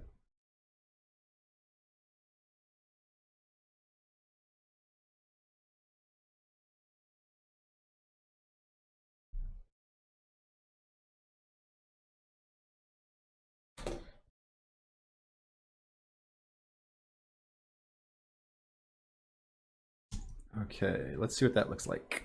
Cool, yeah. Like,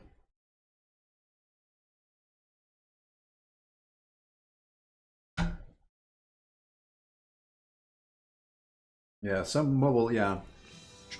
Yeah, some mobile games do go overboard. Some of them actually, I don't know, like, it's really, like, to me it feels really strange when they so heavily incentivize watching ads that the game feels more about like watching ads and actually playing.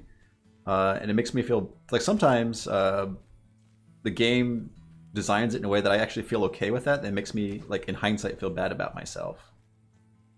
Yeah, I think this bow is working reasonably well.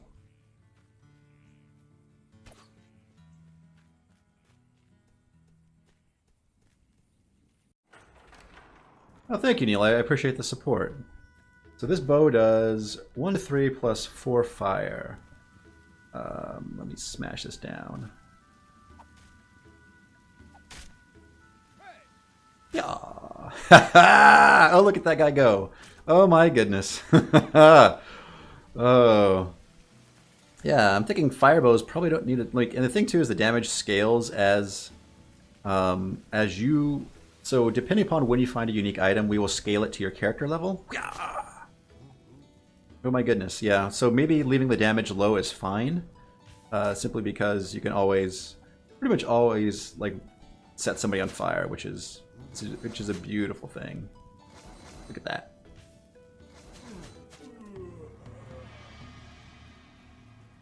Yeah, I think I'm okay leaving the. Ah, I thought you died. There we go. Yeah, I think this has been a productive stream. I'm super happy with where this is at. Oh, his day is ruined. Oh, he survived! Wow, he's tougher than he looked.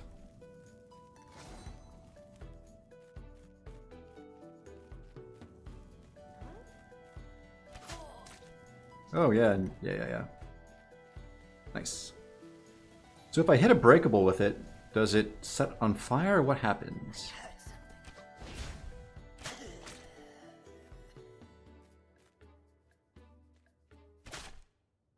Okay, it does not set on fire. That's okay, I suppose.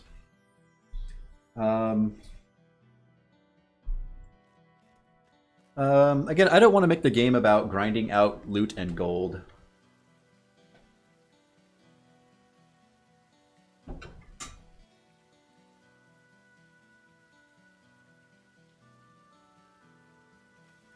Yeah, no.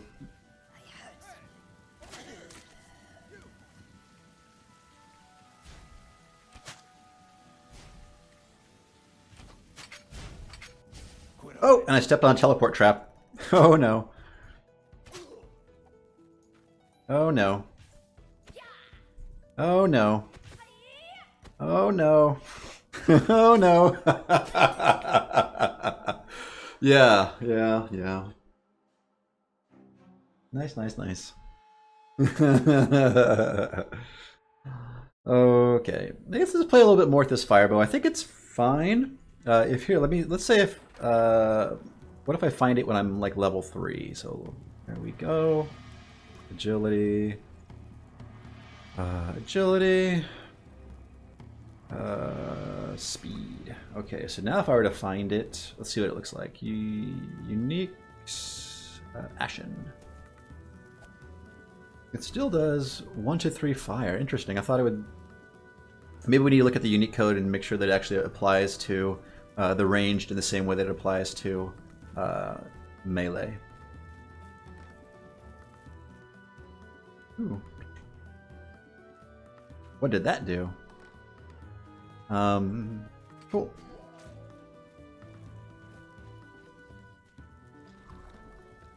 So usually there's somebody in here, but I guess that somebody found their grisly end.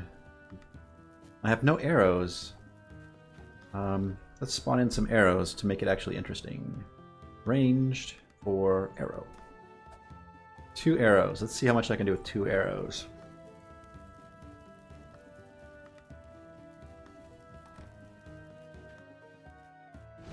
Oh, crap. Okay, this is the fireball trap.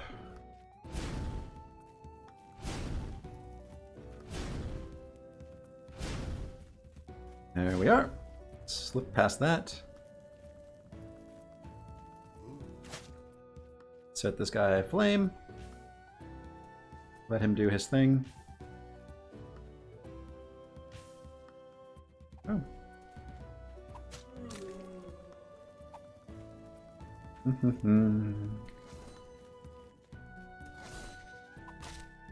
Oh. Oh, stupid baby spider.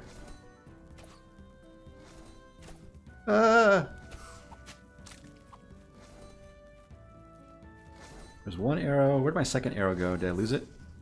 Ah, another baby spider. Where did my other? That's a mystery. Where did my second arrow go? Well, I guess I'm down to 1 arrow. Stinks. Okay.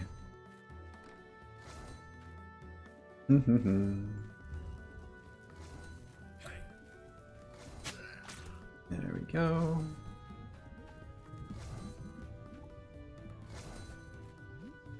Yeah, no, I think this will work out. Let me just take a peek at that code and see what it's doing and why it's not quite the way I think it is. All weapons are now throwable. Yeah, any like a melee weapon that you throw will do a damage hit when it hits an enemy. So effectively, all weapons are that now. So let's look at unique.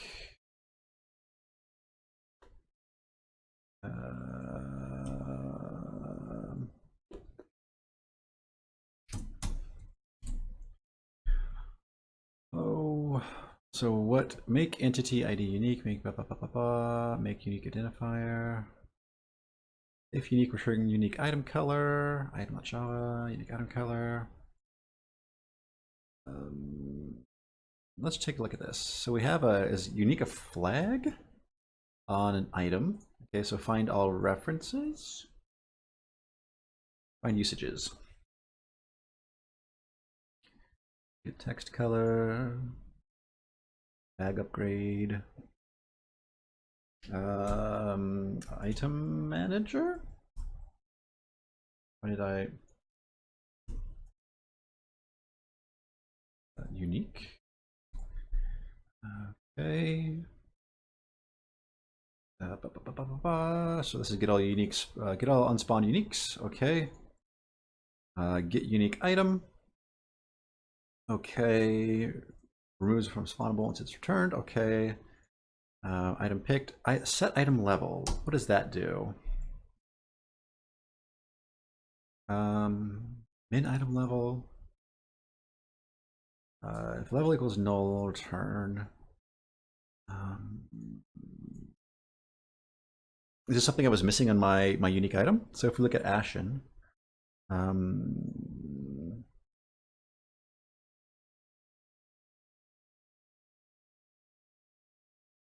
okay, so min item level 2, max item level 8. So if I add this to my bow, does that make it scale?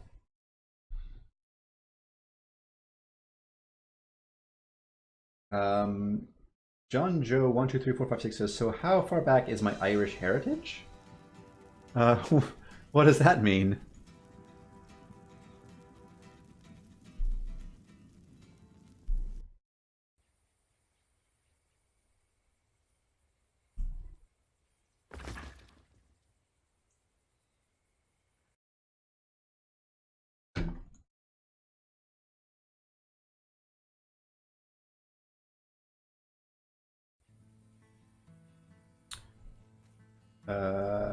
Kelly. Oh,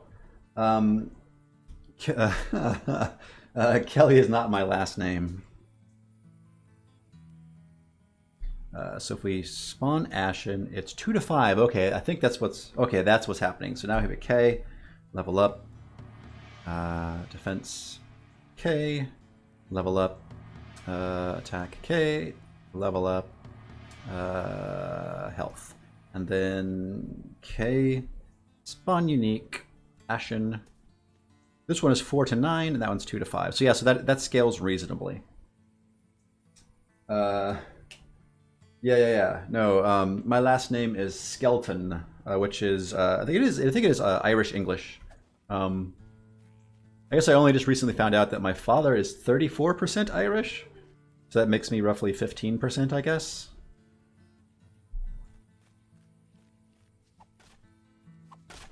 Depending upon what's on my mother's side as well. But I think my mother's primarily German. Not 100%. Yeah, no. Skelly is short for skeleton, which is a nickname that my grandfather and his brothers used for each other when they were growing up. They'd call each other Skelly. So I figured I'd use that.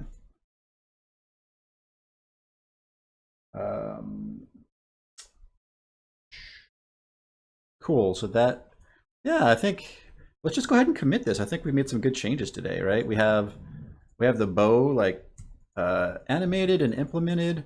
I think it's relatively. I mean, it's Maybe this, I can give it a slight stat bump. I can make it, say, it's like Manon's Mangler. Yeah, that does a crap ton. So how about 6 and 2? 6 and 2 sounds okay. Plus fire, ongoing fire makes it pretty darn powerful. Let me just test it out real quick. Yeah, no, I think Skelton is actually a town in England.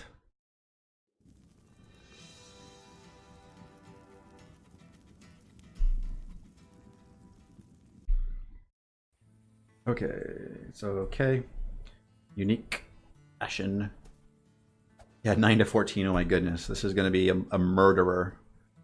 Ranged, 1 arrow, 4 arrows. All right, let's go. I guess destroy things, I suppose. Cool.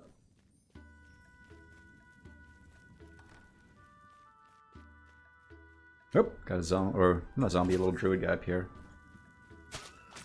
Did I not? Oh, I hit him the first time. He just didn't die. Interesting. Whoa! I've not seen this room before. This is one of Chad's creations. Yeah, I guess a lot of these rooms I don't actually explore. I just zip through. So it's nice to still be surprised by my own game every once in a while. It's cool. Oh, and interesting. As it does 4 to 9. But the base damage was 6. Okay. Uniques Ashen. 9 to 14. Oh, yeah. I had the one that was already serialized. Yeah. My inventory is full of Ashens. So that, yeah, a lot of times when I'm developing, it's easier for me to just delete my save data. Yeah. Oh, nailed it. Because the items get serialized into your save file, so changing them later on doesn't actually change them if they've already been instanced into the world. Which is why I had to spawn a new one. Skull. I've been trying to make tomahawks, but trying to change JSON for the skull, but it doesn't work. Yeah, you should just be able to make it a junk item if you want. The new throwing code isn't actually in it's only in the new version that I'm running right now.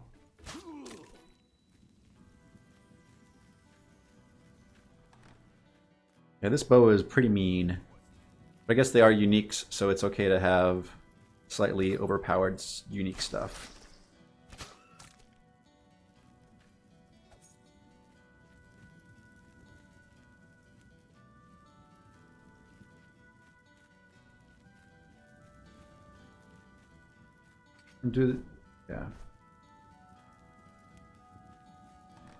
Yeah, Chad added glow a little bit ago. Particles have a little bit of glow on them. Lights have a little bit of glow on them. Just a subtle amount. Again, I'm always fighting for pixel perfection, but Chad is always pushing to get new cool features in. So compromise is always a good thing to have. So we have a mix of pixel art and non-pixel art techniques, but I think hopefully it all looks good in the end.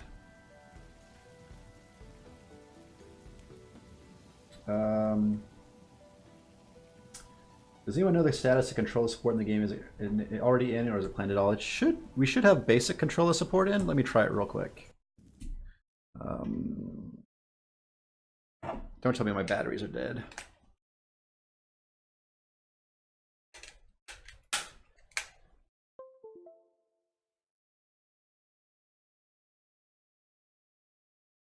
Let's see what my controller support looks like.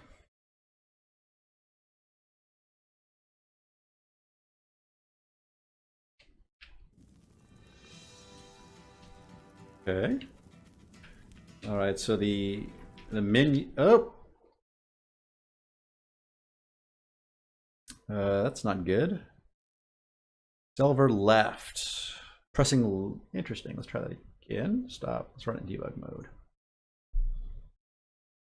So it looks like the controller support is still under development. It's something I would like to have done before we call the game shipped. So hopefully Chad has time to look at it.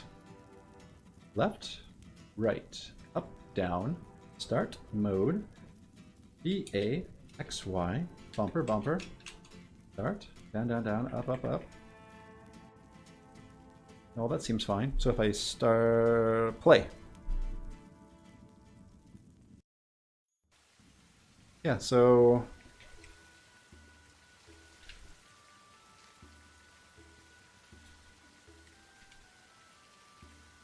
okay, that's so what's going on? One of my axes stuck. Yeah.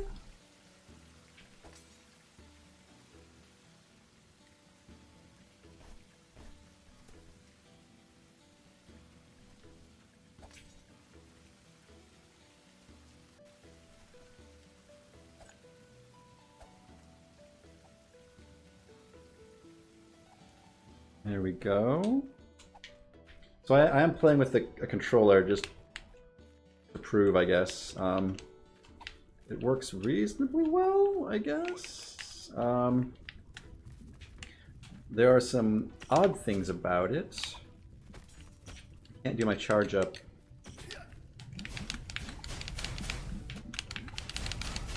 I can't do my weapon throw.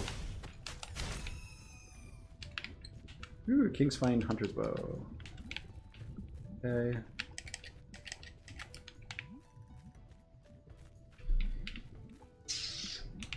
Yeah. I am apparently I am bad at this. Okay. Okay. Also, I think Chad added support for collision with meshes that have they don't have colliders on them, so we get a little bit better collision with meshes now, which is nice. This is not level down. I'll take that though. And more arrows. Why not?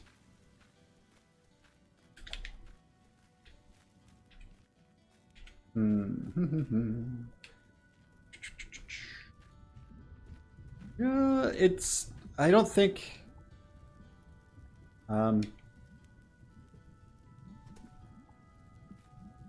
Interesting. Oh, I think. Yeah, so I think this accidentally goes like into the inventory.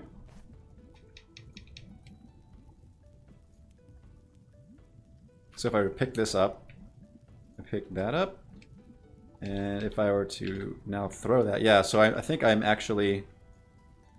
Ooh, and it has. Oh, weird. What's the inventory button mapped to, Chad?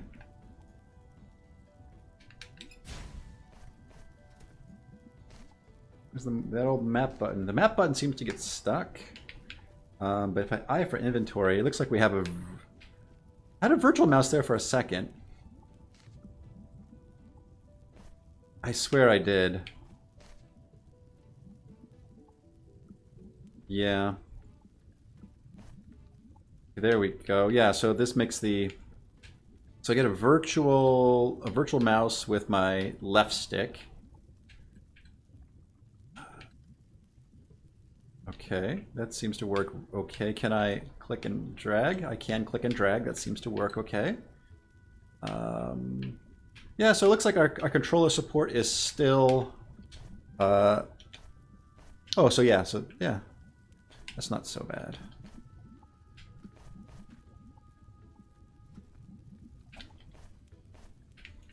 Not perfect. I wonder if we should have... if we should make the mouse cursor the move? Because right now I can look around, but I can't move. I wonder if we should flip that or not. Yeah, like for me, like I'd rather be able to give somebody a controller at when I'm demoing it. Because right now when I demo Delver at events, I have them play with a mouse and keyboard. And it's easier just to give somebody a controller at a demo station and just be like, here you go, kid. Play. Also, I wonder, like, on the bumper, if you notice on the bumper right now, it has this little selector thing that you have to confirm. And I wonder if it would be better if, instead of having that, if we just automatically switched. That might feel like, I think that's what I would expect to happen, and not this weird cursor thing.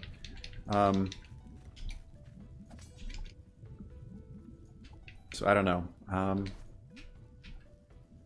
So to drop, can I just, yeah, yep. Keep my arrows. Keep this, get rid of all these extra ashen that I don't necessarily need. Cool, yeah. Still a little rough, but it's working okay.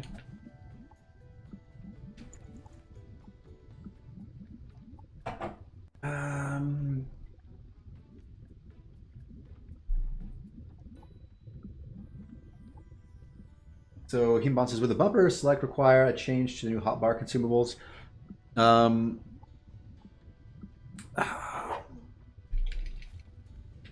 Maybe, yeah, we need a, yeah. Well, the consumables right now, you can mouse wheel to them. Ooh, is this a different? Actually, wait. Oh, so it looks like it doesn't handle hot swapping between the two very well. Let me try. Like a mouse and keyboard. Inventory. That up there. So I can mouse wheel to my consumable. So I think that would be acceptable to have the bumper mouse wheel to it.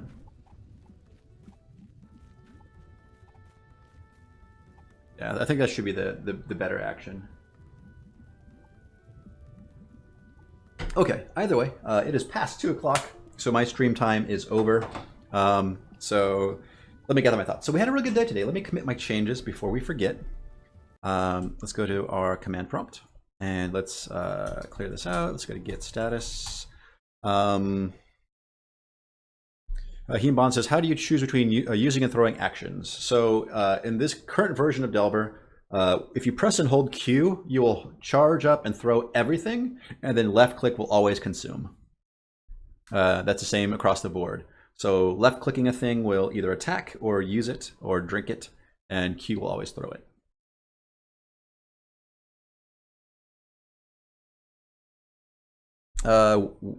Kid says, can I put the mouse sensitivity past the max? I think if you edit your settings file, you should be able to. Cool. So I think that looks fine. Let's do a git add dot and git commit dash m added unique bow git push. Git push. There we go.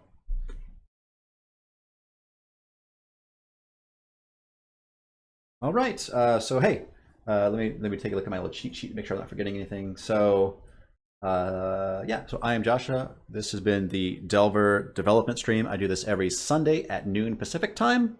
I also do a weekday stream at noon Monday through Friday called BS Chess, which is a Twitch playable chess game. Before that, I did a Twitch playable roguelike. It seems to be a fun space to explore. Delver, we're trying to get this thing released out soon, so let me update my little gist while I'm thinking about it. So, okay. You can find Delver at delvergame.com. You can find me here on Twitch at Joshua Skelly. You can find me on Twitter at Joshua Skelly to see what I'm up to. Mostly talking about my streaming because I haven't had a lot of time to do personal art. I need to do personal art more. I'm a subscriber. You can subscribe to me, which is like a tip jar. So if you like what I do, if you think it's interesting, if you think it's entertaining, feel free to subscribe. Throw a few bucks my way. I'd appreciate that. With that, you get access to the little commands guy here, so you can create your own custom commands. You get access to a subscriber channel in the Discord chat. So we have a Discord server if you're interested in talking about my projects or just show, actually, a cool thing with the Discord channel is there's a show and tell where people share their projects they're working on, and there's some really cool stuff in there. I have some very creative viewers. Also, I want to personally thank my subscribers. I have, I think, let me see, 9? Let me see what it says. I have 1, 2, 3, 4, 5, 6, 7, 8. I have 9 beautiful subscribers, or handsome, or good smelling. In no particular order there. Codrake, Glass Casket TV, Dr. Kegel, Smith, A Literal Train, Nixrod, Fifth Elephant, Neil Slichter, and Louis Carl Actual. You folks support me, and I appreciate that oh so much. So thank you. I will see you back tomorrow at noon. Have a good rest of your day. All right.